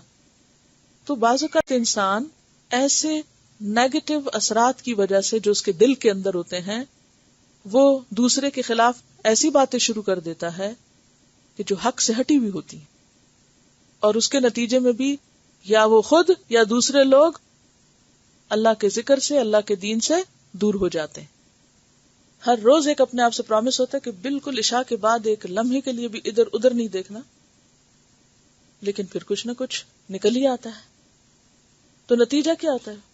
ظاہر ہے کہ آپ صبح اس طرح نہیں اٹھ سکتے, اگر اٹھیں بھی تو فریش کہاں ہوتے ہیں. یعنی بعض لوگ ہمیں فرق نہیں پڑتا, ہم جب مرضی سے ہم اٹھ ہی جاتے ہیں, بھلے اٹھ جائیں. کیسے اٹھتے ہیں؟ اس وقت کوئی فریشنس نہیں ہوتی, کوئی خوشی کے ساتھ آپ نہیں اٹھ پاتے. آپ اٹھتے بھی ہیں تو تھکے ہوئے ہوتے ہیں, کیونکہ آپ رات دیر سے سوئے. اور دیر سے سونے کی وجہ کیا ہے کہ بالکل معمولی اور بیکار قسم کی باتوں نے آپ کی توجہ اپنی طرف اس طرح مشغول کرائی کہ آپ اصل سے ہٹ گئے. یہی امتحان ہے. ایک دفعہ زندگی ملی ہے, صرف ایک زندگی ہمارے پاس, اور ہر دن صرف ایک دن ہے. آج کا دن صرف آج ملا ہے، کل یہ دن چلا جائے گا، یہ نہیں ملے گا. لہذا آج کے دن کو بہترین طریقے پر استعمال کرنے کے لیے آج ہی ہوشیاری کا کام کرنا ہے، آج ہی سمجھنا ہے. اور اس میں مثلاً یہاں سے آپ جاتے تو اب آپ بہت تھک چکے ہیں کہ صبح سے آپ نے بہت مشقت کاٹی. اگر اس وقت جس وقت گھر پہنچے گھڑی دیکھیں اور جس وقت آپ دوبارہ کام شروع کریں پھر گھڑی دیکھیں کہ کتنے گھنٹے بیچ میں محض ادھر ادھر ادھر ادھر کوئی کنسٹرکٹیو کام کیے بغیر گزر جاتے ہیں. کبھی اپنا حساب کرنا ہو نا تو ہر گھنٹے کا حساب کیا کریں کہ اس گھنٹے میں نے کیا کیا، تو آپ کو خود پتہ چل جائے گا کہ کتنی دیر صرف سستی کی نظر ہوتا ہے جس میں آپ کچھ بھی نہیں کر رہے ہوتے. یا تو آپ آرام کر لیں یا پھر کوئی کام کر لیں یا کچھ اور. محض ریلیکسیشن کے نام پر وقت ضائع کرتے چلے جانا اور اس کے نتیجے میں نمازوں کی تاخیر، اللہ کے ذکر میں تاخیر، جو کرنے کے کام ہیں، جو اہم کام ہیں وہ پیچھے چلے جائیں تو یہ درست نہیں. یہاں جو بات ہو رہی ہے لہو الحدیث کی، تو اس میں ہم مختلف مفسرین کی آراء بھی تھوڑی سی دیکھیں گے کہ وہ کیا کہتے ہیں کہ یہاں لہو الحدیث سے کیا مراد ہے. ذرا سا آیت آگے میں ہم پڑھ کے اینڈ تک میں دوبارہ اس پہ آتی ہوں تاکہ آپ پھر پورے کانٹیکس میں بات سمجھ سکیں. یہاں میں نے فی الحال لہو الحدیث کا کیا معنی بتایا، لغوی معنی بتایا، اور اس کے ریفرنس میں جو کچھ ہوتا ہے. لیدل، تاکہ وہ بھٹکائے، یعنی یہ اس شخص کا کردار بتایا جا رہا ہے کہ جو صرف خود نہیں لہو الحدیث میں مشغول بلکہ ظالم آگے بڑھ کر دوسروں کو بھی اپنی لپیٹ میں لے رہا ہے. اس کا مقصد کچھ اور ہے لہو الحدیث خریدنے کا، اور وہ کیا ہے؟ لیدل، تاکہ وہ بھٹکا دے. کس سے؟ عن سبیل اللہ، اللہ کے راستے سے، تاکہ وہ لوگوں کو اللہ کے راستے سے بھٹکائے. تو سب سے بڑا جرم کیا ہے کہ ایسے کاموں میں انسان مشغول ہو کہ جس سے وہ دوسرے لوگوں کو بھی اللہ کے راستے سے ہٹا دے، اللہ کے طریقے سے ہٹا دے، اللہ کی عبادت سے ہٹا دے. یعنی لہو الحدیث بذات خود ایسی چیز ہوتی ہے کہ جس میں انسان پڑ جائے تو وہ خود اللہ کے ذکر اور عبادت سے دور ہو جاتا ہے. اور اگر وہ دوسروں تک بھی لے جائی جائے، ان کو بھی ساتھ شریک کیا جائے، کیونکہ بہت سی تفریحات اور بہت سی جھوٹی باتیں اور غلط پروپیگنڈے آپ اکیلے نہیں کر سکتے. یعنی اگر آپ کے دل میں کسی کے لیے حسد ہے تو آپ اکیلے کیسے کریں گے اس کو؟ آپ کو ضرور کسی کے ساتھ شیئر کرنا اور آگے بڑھانی ہے بات. تو پھر کیا ہوتا ہے؟ آپ تو تھے ہی بدگمان کسی کے لیے، آپ کے دل میں تو تھی خرابی کسی کے لیے، اب آپ نے اوروں کو بھی ساتھ لپیٹ لیا.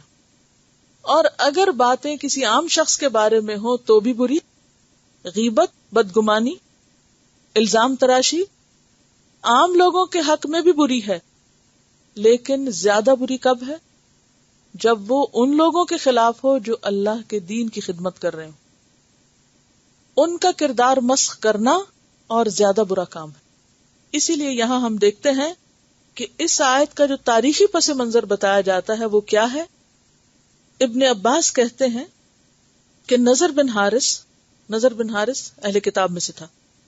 نضر بن حارث نے ایک مغنیہ خریدی، مغنیہ سنگر وومن، اور جس شخص کے بارے میں وہ یہ سنتا کہ وہ مسلمان ہونے کا ارادہ کر رہا ہے تو یہ اس مغنیہ کو اس کے پاس بھیج دیتا اور کہتا ہے کہ جاؤ اسے شراب پلاؤ، گانے سناؤ، تاکہ وہ اتنا مشغول ہو کہ وہ محمد صلی اللہ علیہ وسلم کی بات نہ سنے.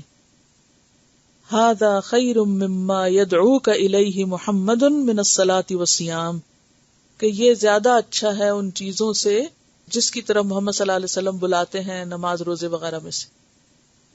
یعنی کھاؤ پیو، عیش کرو، گاؤ بجاؤ اور بات ختم. تو نضر بن حارث کس کے مقابل آ گیا؟ محمد صلی اللہ علیہ وسلم کے. محمد صلی اللہ علیہ وسلم کیا پیش کر رہے تھے؟ قرآن، حکمت کی باتیں. نضر بن حارث نے کیا کیا؟ اس کا مقابلہ کرنے کے لیے ایک اور تدبیر سوچی. مقاتل کہتے ہیں کہ اشارہ ہے اس آیت میں نضر بن حارث کی طرف، جو اپنے کاروبار کے سلسلے میں ایران، عراق، شام جاتا تھا اور وہاں سے وہ جا کر رستم اور اسفندیار کے قصے کہانیاں خرید لایا. جس میں ایران کے بادشاہوں کی جنگوں کی کہانیاں وغیرہ تھی، ہیرا کے بادشاہ اور بہادر لوگوں کے قصے تھے. جب نبی صلی اللہ علیہ وسلم کلام اللہ پڑھ کر سنانے لگتے تو یہ مقابلے پر اپنی مجلس جما لیتا اس کو کاؤنٹر کرنے کے لیے، اور لوگوں کو اپنی طرف متوجہ کرتا. کیا کہتا؟ ان محمدن یحدثکم حدیث عاد و سمود، کہ محمد صلی اللہ علیہ وسلم تم سے عاد اور سمود کے قصے بیان کرتے ہیں. وانا احدثکم حدیث رستم و اسفندیار، اور میں تمہیں سناتا ہوں رستم کے قصے، اسفندیار کے قصے. وہ تم کو عاد و سمود کا قصہ سناتے ہیں، میں تم کو یہ قصے سناتا ہوں. واخبار الاکاسرتی، اور اکاسرہ کسرا کی جمع، کسرا کی خبریں. تو لوگ کیا کرتے؟ اس کی باتوں میں لگ جاتے اور قرآن کی مجلس میں جانا بھول جاتے. تو یہاں پر کیا کہا جا رہا ہے؟ وَمِنَ النَّاسِ مَن يَشْتَرِي لَهْوَ الْحَدِيثِ، اور اگر یہاں الناس میں سے بعض سے مراد نضر بن حارث کو لیا جائے تو اس کا لہو الحدیث خریدنا کیا تھا؟ وہ قصے کہانیاں اور وہ گانے والی عورت جو کس مقصد کے لیے استعمال کر رہا تھا؟ لِيُضِلَّ عَن سَبِيلِ اللَّهِ، تاکہ لوگوں کو اللہ کے راستے یعنی دین اسلام سے، قرآن سے ہٹا دے. بغیر علم، بغیر علم کے. بغیر علم کے سے مراد کیا ہے؟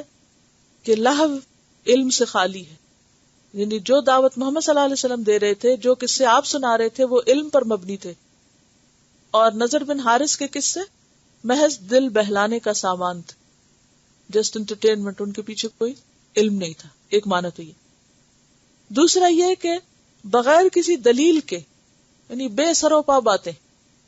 پھر ایک معنی یہ بھی کیا گیا کہ اپنے اس کام کے نتیجے سے بے علم، اس کو نہیں پتا تھا وہ کر کیا رہا ہے. یعنی اس لحاظ سے تو پتا تھا کہ وہ آپ کا مقابلہ کر رہا ہے، لیکن یہ نہیں پتا تھا کہ اس مقابلے کا نتیجہ کیا نکلے گا، انجام کیا ہوگا. یعنی انجام سے بے خبر ہو کر.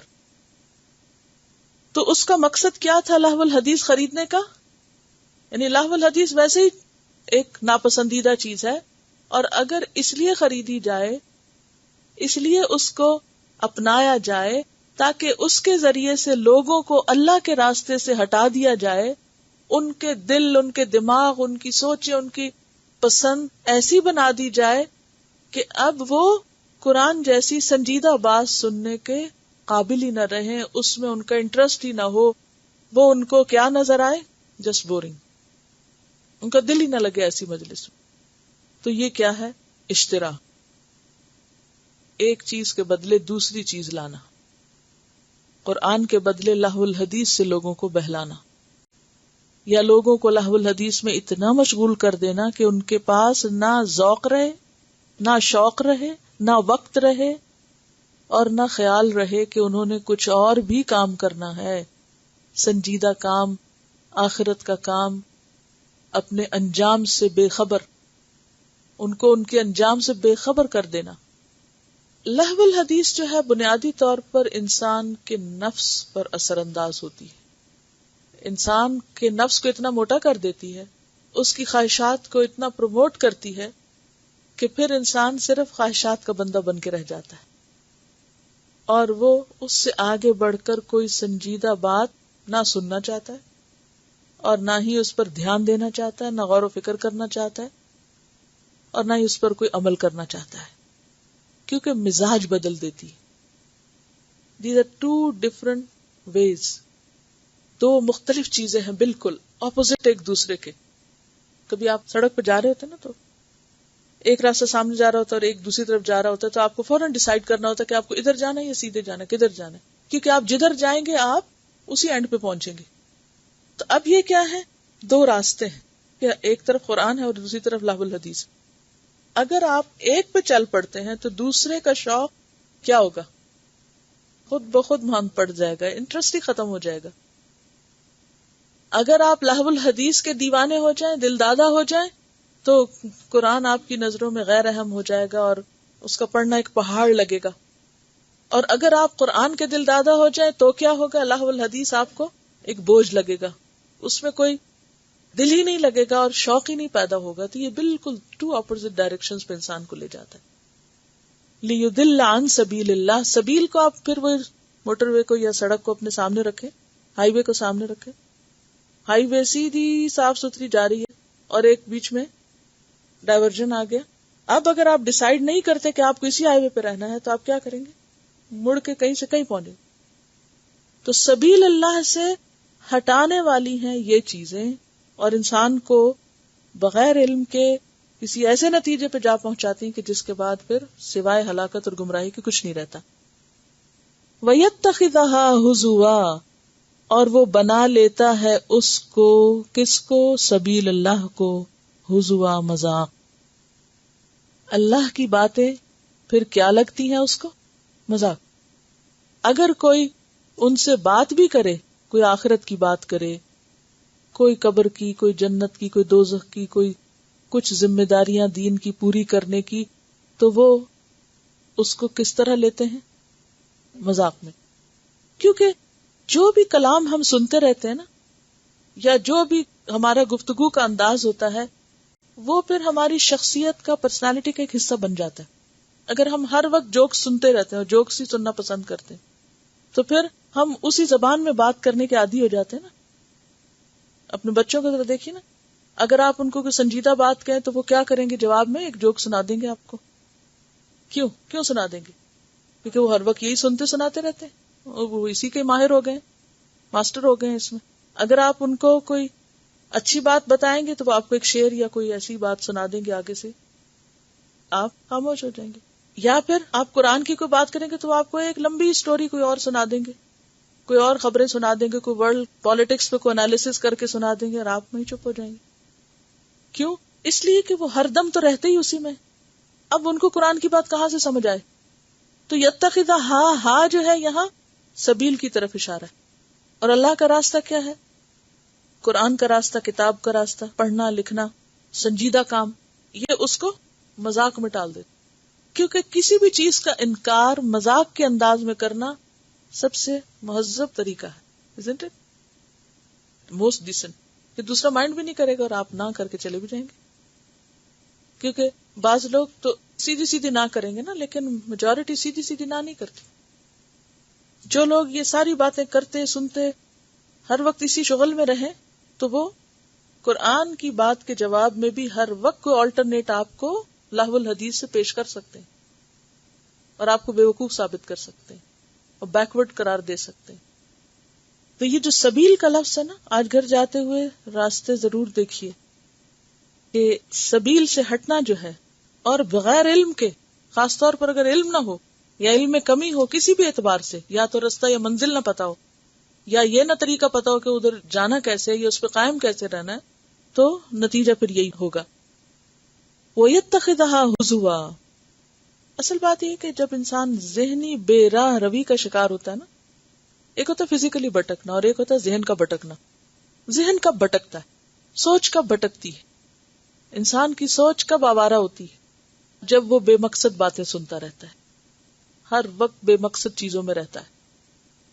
تو جب ایک دفعہ سوچ بھٹک جاتی انسان کی تو پھر اس کو سیدھی راہ پہ لانا اور مشکل ہو جاتا ہے. تو قرآن سے ہٹانے والی اسکیموں میں سے تشدد سے بھی بڑھ کے، مارنے کی دھمکیاں بھی دے کے، بھوکا رکھنے سے بھی زیادہ، سب سے زیادہ جو تدبیر کام کرنے والی تھی وہ یہ تھی. قرآن سے ہٹانے کے مختلف طریقے تھے نا اس دور میں. یہ مکی صورت ہے، یاد رکھیے جب قرآن پڑھے تو یہ ضرور ذہن میں رکھا کرے صورت نازل کہاں ہوئی، کیونکہ جب تک اس کانٹیکسٹ کو آپ سمجھیں گے نہیں تو بات نہیں سمجھ آئے گی. مکی صورت ہے، مکہ میں مخالفت شروع ہو چکی ہے، قرآن سے لوگوں کو ہٹایا جا رہا ہے، طرح طرح سے ہنسی مذاق سے، تانے دے کے اور جسمانی اذیتیں دے کے اور بھوکا رکھ کے اور مختلف تدبیریں آزما کے، سوشل بائیکاٹ کر کے. ان سب میں سے زیادہ جو کارگر تدبیر تھی وہ یہ تھی. کیوں؟ کیونکہ یہ چیزیں غیر محسوس طریقے سے انسان کو دور لے جاتی ہیں. کیونکہ انسان بہت سی چیزوں کا مقابلہ کر لیتا ہے، اپنے نفس کا مقابلہ کرنا سب سے مشکل کام ہوتا ہے. وَيَتَّخِذَهَا هُزُوًا. جہاں دین کی بات آئی ہنس کے ٹال دیا، اور دین کے نام پر اور دین سے بھٹکانے کے لیے بھی طرح طرح کے لطیفے ایجاد کر لیے. اولئک لہم عذاب مہین. اولئک یہی وہ لوگ ہیں، لہم انہی کے لیے ہے، اب یہ آپ دیکھیے کہ اولئک کے بعد پھر ہم عذاب عذاب مہین، رسوا کرنے والا، ذلیل کرنے والا. کیوں؟ اس لیے کہ یہ مجرم اپنی ذات سے آگے بڑھ کر دوسروں کو بھی بھٹکانے والا ہے. کیونکہ بات یہ ہے کہ انسان عام طور پر دوسروں کو بھی کیا شیئر کرتا ہے، کیا آفر کرتا ہے جو خود اس کو اچھا لگتا ہے. تو بات یہ ہے کہ انسان کا ایک ٹیسٹ ڈیولپ ہوتا ہے ہر چیز میں. جو چیز آپ بچپن سے دیکھ رہے ہیں، پڑھ رہے ہیں، سن رہے ہیں، تو کیا ہوتا ہے، دیکھتے دیکھتے مرچیں کھانے والے گھر میں پیدا ہوں تو وہ ٹیسٹ ڈیولپ ہو جائے گا. کچھ اور تو ایک ٹیسٹ بچپن سے تھوڑا تھوڑا تھوڑا تھوڑا کر کے ڈیولپ ہوتا چلا جاتا ہے، پھر انسان فلی اس پر کنونس ہو جاتا ہے. اب اگر آپ دیکھیے کہ جن لوگوں کو مرچیں کھانے کی عادت ہے، ان کو اگر بغیر اس کے کھانا ملے تو ہضم ہی نہیں ہوتا ہے یا نہیں، قبول ہی نہیں کرتے، کیونکہ ٹیسٹ ڈیولپ ہو گیا. اسی طرح جن لوگوں کا غیر سنجیدہ چیزوں پر دل جم جاتا ہے، ان کا ٹیسٹ ڈیولپ ہو جاتا ہے، پھر ان کا گزارا ہی نہیں ہوتا اس کے بغیر. وہ ایڈکشن ہو جاتی ہے، نشہ ہو جاتا ہے. پھر ان کو اگر چین ملتا ہے تو اسی کے اندر. ڈرگز کی کئی قسمیں ہیں نا، یہ پلگ ان ڈرگ ہے کہ جدید دور میں اس کے وسائل اور اس کے ذرائع، بس ایک پلگ ان کرنے کی ضرورت ہے. بے شمار راستے کھلے ہیں آپ کے، ایک ٹچ کی دیر ہے، ریموٹ کنٹرول ہر ایک کے پاس ہے، کچھ مشکل نہیں رہا. اب یہاں پر آپ اس کو ایک اور انداز سے بھی دیکھیے کہ مختلف مفسرین کیا کہتے ہیں لہو الحدیث کے بارے میں. اس میں جو صاحب احسن البیان ہے وہ کہتے ہیں کہ لہو الحدیث سے مراد گانا بجانا ہے، اس کا ساز و سامان اور آلات، ساز اور موسیقی اور ہر وہ چیز جو انسان کو خیر اور معروف سے غافل کر دے. قصے، کہانیاں، افسانے، ڈرامے، ناول، جنسی اور سنسنی خیز لٹریچر، رسالے اور بے حیائی کے پرچارک، اخبارات سبھی آ جاتے ہیں. عہد رسالت میں بعض لوگوں نے گانے بجانے والی لونڈیاں بھی اس مقصد کے لیے خریدی کہ وہ لوگوں کا دل گانے سنا کر بہلاتی رہیں تاکہ قرآن اور اسلام سے وہ دور رہیں. تدبر قرآن کے جو مفسر ہیں امین احسن اصلاحی، وہ کہتے ہیں کہ لہو الحدیث سے مراد زخرف القول ہے، چکنی چپڑی باتیں، وہ گمراہ کن باتیں جو وقت کے مفسدین لوگوں کو آیات الہی سے برگشتہ کرنے کے لیے پھیلاتے ہیں. وقت کے مفسدین لوگوں کو اللہ کی آیات سے برگشتہ کرنے کے لیے پھیلاتے ہیں. اللہ نے لوگوں کی ہدایت کے لیے ایک پرحکمت کتاب اتاری، لیکن لوگوں کا حال یہ ہے کہ ان میں بطیرے اس کے مقابل میں اپنی فضول باتوں کو ترجیح دیتے ہیں جو ان کی خواہشوں اور بدعتوں کے لیے سند تصدیق فراہم کرتی. مراد اس سے کیا ہے کہ سنجیدہ باتوں کو چھوڑ کر مثلا دین کے نام پر بھی جو بدعات ہیں یا ایسی چیزیں ہیں کہ جن میں انٹرٹینمنٹ ہے، پھر ان کو اختیار کرتے ہیں. کیونکہ بعض اوقات ہم دین کے نام پر بھی فن چاہتے ہیں نا، صرف فن. صاحب معرف القرآن لکھتے ہیں کہ لہو سے مراد غفلت میں پڑنا ہے. جمہور صحابہ اور تابعین اور عام مفسرین کے نزدیک لہو الحدیث عام ہے ان تمام چیزوں کے لیے جو انسان کو اللہ کی عبادت اور یاد سے غفلت میں ڈالے. تو گویا ہر وہ چیز، شغل یا کھیل یا تفریح جو اللہ کی یاد سے بندے کو غافل کر دے. اب اس میں خاص طور پر چونکہ حدیث ہے تو حدیث سے مراد بات ہے، تو اس لیے سیدنا عبداللہ بن مسعود قسم کھا کے کہتے تھے کہ قرآن میں لہو الحدیث کا لفظ گانے اور موسیقی کے لیے آیا ہے. نیز آپ یہ فرماتے کہ گانا بجانا دل میں نفاق اس طرح پیدا کرتا ہے جیسے پانی سے گھاس اور سبزہ اگتا ہے، یعنی اتنی تیزی سے منافقت اٹھتی ہے. ابو امامہ کہتے ہیں کہ آپ نے فرمایا اللہ نے مجھے رحمت للعالمین بنا کر بھیجا اور میرے پروردگار نے مجھے حکم دیا کہ میں باجو گاجو، ساز و مزراب، بتوں، صلیبوں اور امر جاہلیت کو ختم کروں. آپ نے فرمایا گانا بجانا کرنے والی عورتوں کو نہ بیچو، نہ خریدو اور نہ انہیں یہ کام سکھاؤ، ان کی اجرت حرام ہے. ابو مالک اشعری کہتے ہیں، بخاری کی روایت ہے کہ میں نے آپ صلی اللہ علیہ وسلم کو یہ فرماتے سنا کہ میری امت میں ایسے لوگ پیدا ہوں گے جو زنا کو، ریشم کو، شراب کو اور معازف یعنی آلات ساز و مزراب اور گانے بجانے کو حلال کر لیں گے، یعنی ان چیزوں میں کوئی قباحت نہیں دیکھیں گے. ابن عباس جو ہیں وہ اس کے علاوہ یعنی اس آیت کے علاوہ وَأَنْتُمْ سَامِدُونَ سورۃ النجم کی آیت نمبر 61 ہے، اس میں وَأَنْتُمْ سَامِدُونَ کا معنی کرتے ہیں اسمدیننا، یعنی ہمیری زبان میں اس کا معنی گانے کا ہے. اور سورۃ الاسراء آیت 64 میں کیا آتا ہے؟ وَاسْتَفْزِزْ مَنِ اسْتَطَعْتَ مِنْهُمْ بِصَوْتِكَ، کہ وہاں شیطان کی آواز سے مراد بھی یہی ہے. قرطبہ کہاں تھا؟ اسپین میں. وہاں ایک وقت میں مسلمان رہا کرتے تھے اور بڑے بڑے مفسر محدث پیدا ہوئے تھے وہاں سے. پھر وہاں سے اسلام رخصت ہو گیا، پھر دوسرے فن کے ماہر پیدا ہونے لگے. اسلام کی برکت ہے کہ جہاں جہاں جن جن لوگوں تک جائے گا ان میں خیر پھیلے گی اور وہ انسانیت کی خیر و بھلائی کے کام کریں گے، اور اگر ان تک نہیں پھیلے گا تو پھر وہ جو جی چاہے گا کریں گے. بہرحال امام قرطبی کہتے ہیں اس غنا سے مراد وہ غنا ہے، غنا کہتے ہیں گانے کو، جو نفس کو حرکت دیتا ہے، یعنی آپ کو موو کر دیتا ہے. اسے ہوا و ہوس، ہوا کس کو کہتے ہیں؟ خواہش نفس. ہوا و ہوس اور فسق و فجور پر برانگیختہ کرتا ہے، یعنی ایسی چیز جو انسان کو کیا کرے؟ نافرمانی اور گناہ اور غلط کاموں کی طرف لے جائے. ایسا غنا جس میں عورتوں کے حسن و جمال کا ذکر ہو، شراب اور محرمات کی تعریف ہو. یعنی ایسا غنا مراد ہے، ایسا گانا مراد ہے کہ جس میں دو چیزیں ہوں، عورتوں کا حسن و جمال اور شراب اور محرمات حرام چیزوں کی تعریف. لیکن وہ غنا جو اس قسم کی قباحتوں سے پاک ہو، کس سے؟ حرام چیزوں کی تعریف سے، اس کا قلیل وقت کے لیے کنڈیشنل ہے، تھوڑی سی دیر کے لیے خوشی کے موقع پہ سننا جائز ہے، مثلا شادی اور عید وغیرہ کے موقع پر، یا مشقت طلب کاموں پر جوش دلانے کے لیے. یعنی ایسی شعر و شاعری کہ جو فحاشی سے خالی ہو. اگر اچھی آواز میں کوئی کچھ پڑھتا ہے تو اس کی رخصت ہے کنڈیشنلی، اور وہ بھی روز کا مشغلہ نہیں ہونا چاہیے کہ ہر روز بیٹھ جائے انسان وہی کرنے، کبھی کبھار. تو آیت ہے وَمِنَ النَّاسِ مَن يَشْتَرِي لَهْوَ الْحَدِيثِ لِيُضِلَّ عَن سَبِيلِ اللَّهِ بِغَيْرِ عِلْمٍ وَيَتَّخِذَهَا هُزُوًا أُولَئِكَ لَهُمْ عَذَابٌ مُهِينٌ. وَإِذَا تُتْلَى عَلَيْهِ آيَاتُنَا، اور جب پڑھی جاتی ہیں اس پر ہماری آیات. کہاں سے؟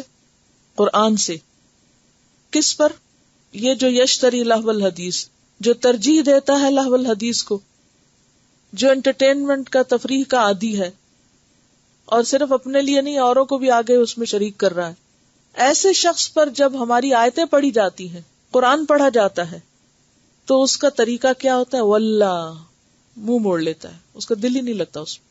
واللہ، مستکبرن، تکبر کرتے ہوئے، یعنی اس کے اندر احساس برتری بھی ہوتا ہے.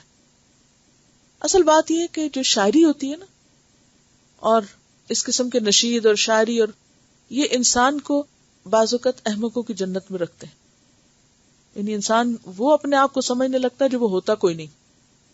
مثلا اگر آپ کوئی ایسے شعر یا ایسا گانا سن لیں کہ جس میں بڑی بڑی باتیں کی گئی، زمین آسمان کے خلابے ملائے گئے ہوں، تو اس کے سننے کے بعد آپ کے اندر کیا ہوتا ہے کہ جیسے آپ کے پاؤں زمین پر نہیں ٹکتے، آپ کچھ اور ہی چیز بن گئے، حالانکہ وہ ہوتے نہیں. قرآن نے کیا کہا؟ وَأَنَّهُمْ يَقُولُونَ مَا لَا يَفْعَلُونَ، کہ بہت سے شعراء کیا کرتے ہیں؟ وہ باتیں کہتے ہیں وہ کرتے نہیں. امپاسبل ہے، کرنی ممکن ہی نہیں. مستکبرن، اصل میں عرب شاعری کے اندر خاص طور پر ایک شاعری تھی جو فخر پر مبنی تھی. شعراء فخریہ باتیں کرتے تھے، اپنے آپ کو بڑی چیز بنا کے پیش کرتے، اور باتوں میں اتنا دوسروں کو چڑھاتے، ایسی ایسی خوشامد کرتے. قصیدہ کیا ہے؟ کسی کی خوشامد کرنا. بادشاہوں کے قصیدے لکھے جاتے، وہ معمولی سی چیز ہوتے، معمولی انسان ہوتے، لیکن ان کی تعریفیں کر کر کے ان کو اتنا اٹھاتے، بڑھاتے، چڑھاتے کہ وہ اپنے آپ کو بہت بڑی چیز سمجھنے لگتے. اب ایسا شخص جو ایسی شعر و شاعری اور ایسے گانے اور ایسی لغویات سن کر اپنے آپ کو بہت بڑی چیز سمجھے، اور خاص طور پر اس کے پاس یہ قابلیت بھی ہو کہ وہ دوسروں کو ہنسانا جانتا ہو، یعنی جوک سنا کے لوگوں کو اپنا شدائی بنائے ہوئے ہو، اور اس نے اپنے آس پاس ایک بھیڑ کٹھی کی ہوئی ہو، تو وہ کیسا احساس برتری انسان کے اندر پیدا ہو جاتا ہے. یعنی فالس پرائڈ پیدا ہو جاتی ہے نا انسان کے اندر، کیونکہ گانے میں، شعر میں ایسی صلاحیت ہوتی ہے کہ وہ اپنے ارد گرد گانا سنانے والا ہزاروں کو نہیں لاکھوں کو اکٹھا کر سکتا ہے. ہوتا ہے جی. اب آپ خود سوچئے کہ جو شخص ہزاروں لاکھوں کو اکٹھا کر لے اپنے ارد گرد، اس کے اندر کیا تکبر نہیں آئے گا؟ آئے گا. اب ایسے شخص کو آپ اللہ کی کوئی بات سنائیں تو سر جھٹک کے پرے جائے گا، کہے گا یہ کیا فضول باتیں کرتے تم لوگ، کیا ہر وقت رونے رلانے کی اور آخرت کی اور جہنم کی اور دوزخ کی باتیں ہو رہی. اسی لیے فرمایا وَإِذَا تُتْلَى عَلَيْهِ آيَاتُنَا، یہ مجلسیں لگانے والے جیسے نضر بن حارث قرآن کے مقابلے میں لوگوں کو کہانیاں سنا کے گا بجا کے مجلسیں جماتے تھے، یہ خود بھی اور ان کے فالوورز بھی جب ان کے سامنے اللہ کی آیات پڑھی جاتی ہیں تو ان کا حال کیا ہوتا ہے؟ وَلَّا مُسْتَكْبِرًا، خود کو بڑی چیز سمجھتے ہوئے منہ موڑ کے چلے جاتے ہیں. كَأَن لَّمْ يَسْمَعْهَا، ایسا رویہ اختیار کرتے ہیں گویا کہ اس نے سنا ہی نہ ہو، بالکل سنی انسنی، کچھ سنا ہی نہ ہو، ان کے دل کو لگتا ہی نہیں کچھ. پر كَأَنَّ فِي أُذُنَيْهِ وَقْرًا، گویا کہ اس کے دونوں کانوں، اذنئی کیا تھا؟ اذنین، اور مضاف کی وجہ سے نون اڑ گیا، اذنیہ، اس کے دونوں کانوں میں کیا ہے؟ وقرا. وقر، وقر کہتے ہیں ڈونکی لوڈ کو، جیسے کیمل لوڈ کو کہتے ہیں وسق، تو ڈونکی لوڈ ہوتا ہے وقر. گدھے کے اوپر جتنا سامان رکھا جا سکے اس کو وقر کہتے ہیں. سمجھے؟ کبھی دیکھا گدھے کو سامان اٹھائے؟ اور آپ نے اکثر دیکھا ہوگا کہ گدھے پر جب سامان لادا جاتا ہے نا تو اس کی دونوں طرف وہ بڑے بڑے تھیلے سے یا وہ لٹکے ہوئے ہوتے ہیں کانوں جیسے. اب الفاظ آپ قرآن کا انتخاب دیکھیے، یہ کتنی ریالٹی ہے نا. کبھی آپ گدھے کو یاد کریں کہ جس کے اوپر اینٹیں لدی ہوئی ہوں تو وہ اس کے جو اوپر بیگیج اس کے ہوتے ہیں وہ اس طرح رکھا ہوا ہوتا ہے کہ ادھر بھی لٹک رہا ہوتا ہے، ادھر بھی، اس کی پیٹھ پہ کم ہوتا ہے، نہ ہونے کے برابر ہوتا ہے. وہ بوجھ جو ایک ڈونکی اٹھاتا ہے اس کو وقر کہتے ہیں. اللہ تعالیٰ فرماتے ہیں کہ یوں لگتا ہے جیسے اس کے دونوں کانوں میں وقر ہے، بوجھ ہے، بوجھ یعنی بہرا بنا ہوا، اتنا اس کے اندر ٹھسا ہوا ہے فساد کہ وہ قرآن کی یہ حق بات کو سن بھی نہیں سکتے. کأن لم یسمع، وہ اس کے پار سے گزر گیا. اب ذرا سا ہم امیجن کریں کہ کسی کے کان میں اتنا بوجھ ہو، جیسے گدھے کے اوپر لدا ہوا بوجھ ہو، اتنا آس پاس وہ گند اکٹھا ہوا وہ، تو قرآن اندر کدھر سے جائے گا؟ اور ایک میں نہیں، اذنئی ہی، دونوں میں ہے، ادھر سے بھی نہیں جاتا ادھر سے بھی نہیں جاتا، یعنی کوئی اس کے سننے کے چانسز نہیں.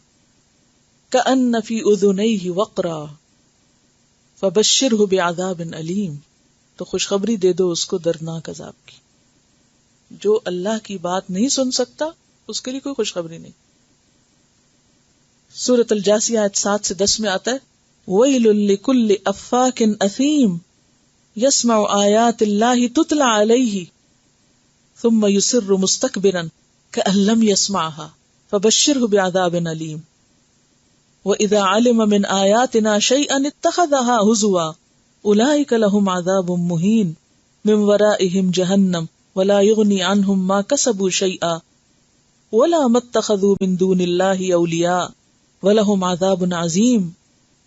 3 آیتوں میں 3 دفعہ عذاب کی بات، عذاب علیم، عذاب مہین، عذاب عظیم. یہ کس کے لیے؟ کہ جو یسمع آیات اللہ تتلی علیہ ثم یصر مستکبرا، کہ جو اللہ کی بات سنی انسنی کر دے اور تکبر کا مظاہرہ کرے کہ گویا اس نے سنا ہی کچھ نہ ہو، اور پھر سن کے مذاق اڑائے. اذا علم من آیاتنا شیئا اتخذها ہزوا، کہ ہماری آیات میں سے کچھ سنتا ہے تو اس کا مذاق اڑانے لگتا ہے. سنتا نہیں، جانتا ہے، تھوڑا سا بھی کچھ معلوم ہوتا ہے تو اس پہ بحثیں شروع ہو جاتی ہیں. سورۃ کہف میں بھی آتا ہے انا جعلنا علی قلوبہم اکنۃ ان یفقہوہ وفی آذانہم وقرا. لیکن اس کے برعکس جو اہل ایمان ہوتے ہیں ان کے لیے قرآن کیا ہے؟ قل ھو للذین آمنوا ھدی وشفاء والذین لا یؤمنون فی آذانہم وقر وہو علیہم عمی. سورۃ فصلت آیت 44. سورۃ الاسراء 82 میں آتا ہے وَنُنَزِّلُ مِنَ الْقُرْآنِ مَا هُوَ شِفَاءٌ وَرَحْمَةٌ لِّلْمُؤْمِنِينَ وَلَا يَزِيدُ الظَّالِمِينَ إِلَّا خَسَارًا. یہ قرآن ظالموں کے لیے سوائے خسارے کے اور کسی چیز میں اضافہ نہیں کرتا. إِنَّ الَّذِينَ آمَنُوا وَعَمِلُوا الصَّالِحَاتِ، یقیناً وہ لوگ جو ایمان لائے اور انہوں نے اچھے کام کیے، لہم جنات النعیم، ان کے لیے نعمتوں بھرے باغ ہیں. آپ کسی باغ میں جائیں تو بعض اوقات کیا ہوتا ہے، بس صرف ہریالی سبزہ ہوتا ہے یا پانی. کبھی آپ کسی پارک میں جائیں نا تو ویسے دیکھنے میں بہت کچھ خوبصورت نظر آ رہا ہوگا، وہاں کوئی کھانے پینے کی چیز نہیں ہوگی وہاں. لیکن یہاں کیا ہے؟ لہم جنات النعیم، باغ ہے اور نعمتوں سے بھرے ہوئے، پھلوں سے لدے ہوئے، طرح طرح کی راحت کی چیزوں سے فل. خالدین فیہا، ہمیشہ رہیں گے اس میں. وعد اللہ حقا، وعدہ ہے اللہ کا سچا، سچا وعدہ. اور ان اللہ لا یخلف المیعاد، وہو العزیز الحکیم، اور وہ زبردست بھی ہے، حکمت والا بھی ہے. اس کی حکمت اور اس کی قدرت کہاں نظر آتی ہے؟ خلق السماوات بغیر عمد ترونہا، آسمان و زمین کی تخلیق میں دیکھو، اس نے پیدا کیا آسمانوں کو بغیر عمد، بغیر ستونوں کے. میں کبھی سوچتی ہوں کہ اگر آسمان کے بھی پلرز ہوتے تو زمین پہ رہنا کتنا مشکل ہوتا. ہم ذرا سا نظر اٹھاتے تو ہر طرف وہ نگاہیں گھوم جاتی. سورج اس کے پیچھے سے آ رہا ہوتا ان پلرز کے، اور کہیں چھاؤں ہوتی اور کہیں، اور پھر آپ کو پتا جتنی بڑی چھت ہو اتنے بڑے پلرز ہوتے.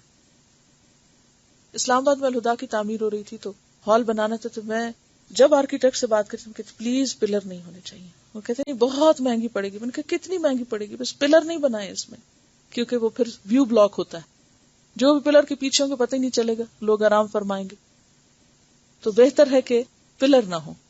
پھر میں کمپرومائز کرتی ہوں، میں کہتی اچھا اگر بہت ضروری ہے تو بس بہت تھن پلر. کہتے نہیں، اتنی بڑی بلڈنگ کے لیے تھن پلر نہیں ہوتے، جتنی بڑی بلڈنگ ہوگی اتنے بڑے پلر ہوں گے. جب مکہ جاتے ہیں حرم میں ہر چیز بہت اچھی لگتی ہے، پلر نہیں اچھے لگتے جب وہ ویو بلاک کرتے. Pillars pillars pillars. تھوڑی سی دیر سوچیں، اگر اسی طرح اس آسمان کے نیچے پلرز ہوتے کیا حال ہوتا، اور جتنی بڑی چھت اور جتنی اونچی اتنے ہی بڑے پلر ہوتے. پھر بغیر عمد ترونہا، جن کو تم دیکھتے ہو. ہاں کی ضمیر یا تو آسمان کی طرف ہے یا پلرز کی طرف. آسمانوں کو اس نے پیدا کیا بلا ستون، وہ ستون تم کو دکھتے نہیں، یا پھر ستون ہے نہیں. وَأَلْقَى فِي الْأَرْضِ رَوَاسِيَ، آسمانوں پہ پلر لگانے کی بجائے زمین کے اندر اس نے کیل گاڑے ہیں، پہاڑ ٹھونک دیے.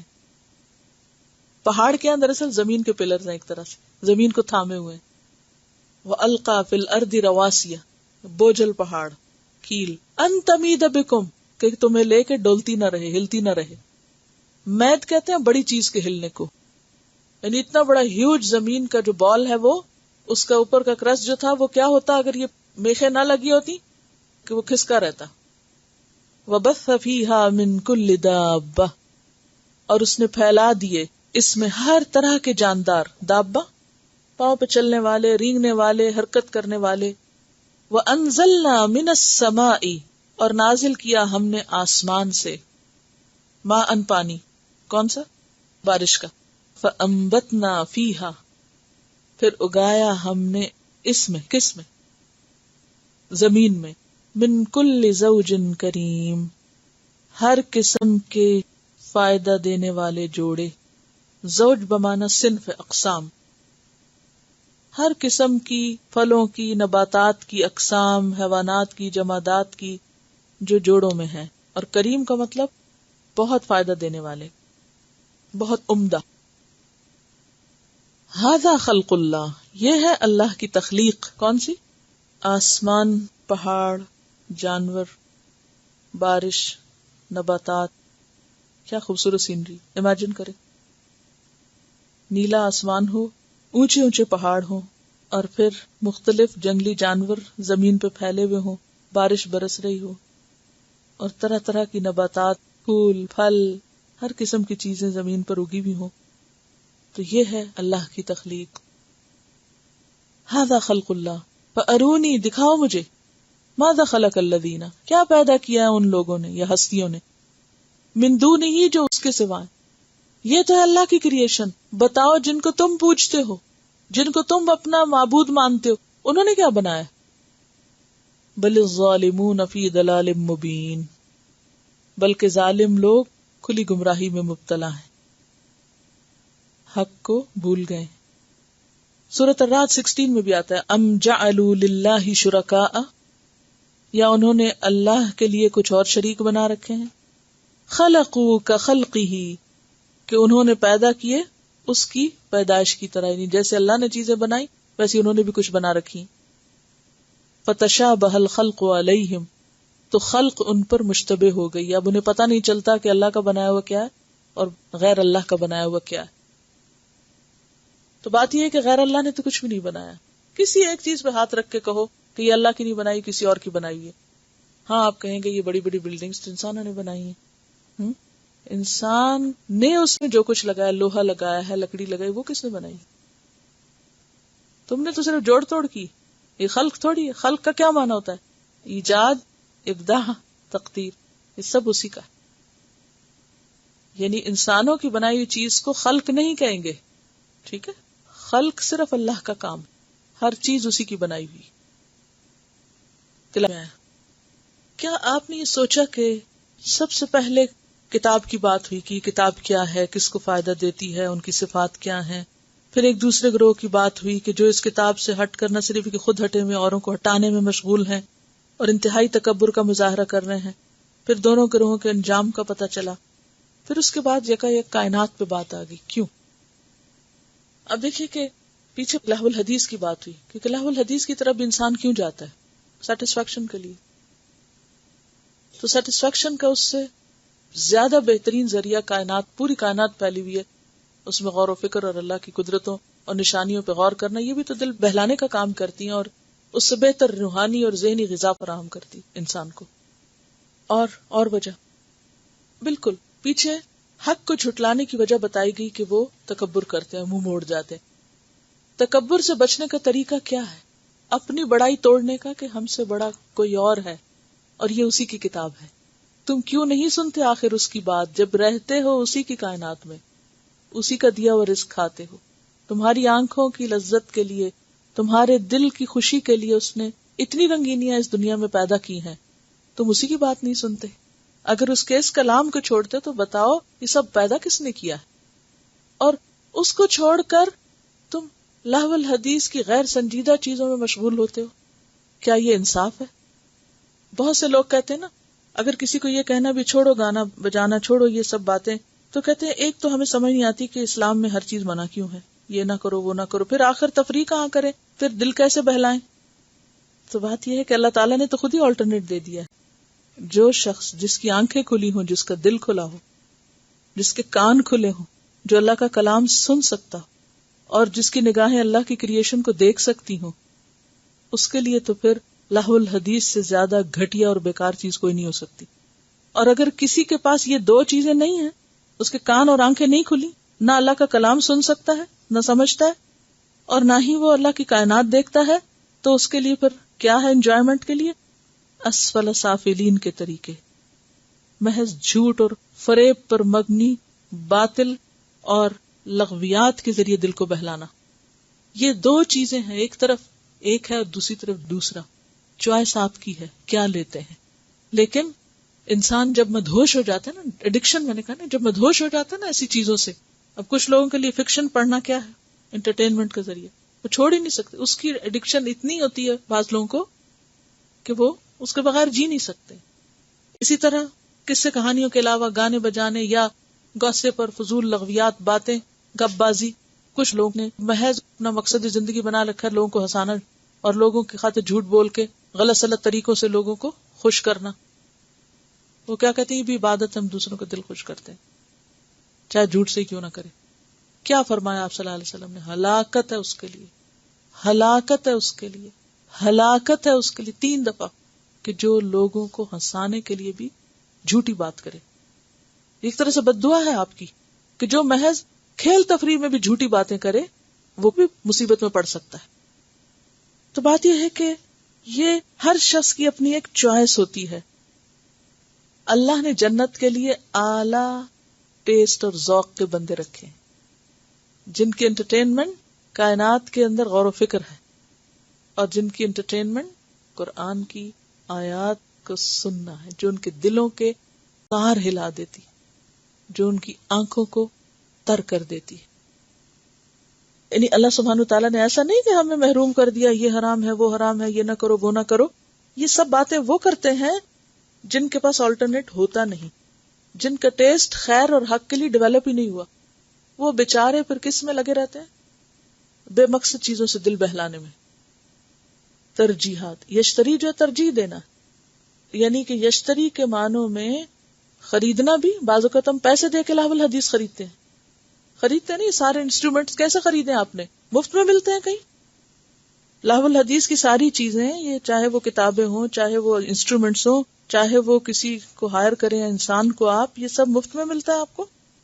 سب کچھ دینے کو لوگ تیار ہو جاتے ہیں، ٹائم بھی لگاتے ہیں، مہنگے سے مہنگے ٹکٹ بھی خریدتے ہیں، سب کچھ کرتے ہیں. کیوں آخر؟ میں نہیں فتویٰ دے رہی، نہ میرے نام سے منسوب کیجیے اس کو. جو لکھا ہے سامنے لکھا ہے آپ کے، ٹھیک ہے. اصل بات یہ ہے کہ ہم نے خود بھی اور بچوں کو بھی اور اپنے سب لوگوں کو سستی تفریح مہیا کی ہے، سستی. اور جو واقعی انسان کے ذہن اور روح اور اس کی عقل کی نشو نما کرنے والی چیزیں ہیں، اس کا ٹیسٹ ڈیولپ نہیں کیا. ایکچولی یہ جتنی بھی چیزیں ہیں نا، یہ صرف انسان کو ایسا نہیں ہے کہ اخلاقی طور پر یا ذہنی طور پر بگاڑتی ہیں، جسمانی بیماریوں کا ذریعہ بھی ہیں. بہت سی اخلاقی بیماریوں کے علاوہ جب ساری رات آپ جاگیں گے یا آپ ہر وقت دھماکے کانوں میں سنتے رہیں گے تو پھر آپ اس سے کم پہ کس چیز پہ راضی ہوں گے؟ یعنی کہ اپنے آپ کو ہم نے جسمانی طور پر بھی اور مالی اعتبار سے اور دنیا اور آخرت کے اعتبار سے نقصان میں مبتلا کر رکھا ہے ان چیزوں کی محبت میں. احادیث میں قرآن پاک کو خوبصورت پڑھنے پر ابھارا گیا ہے، یعنی بہترین سے بہترین قرات کرنا جو ہے وہ پسندیدہ ہے.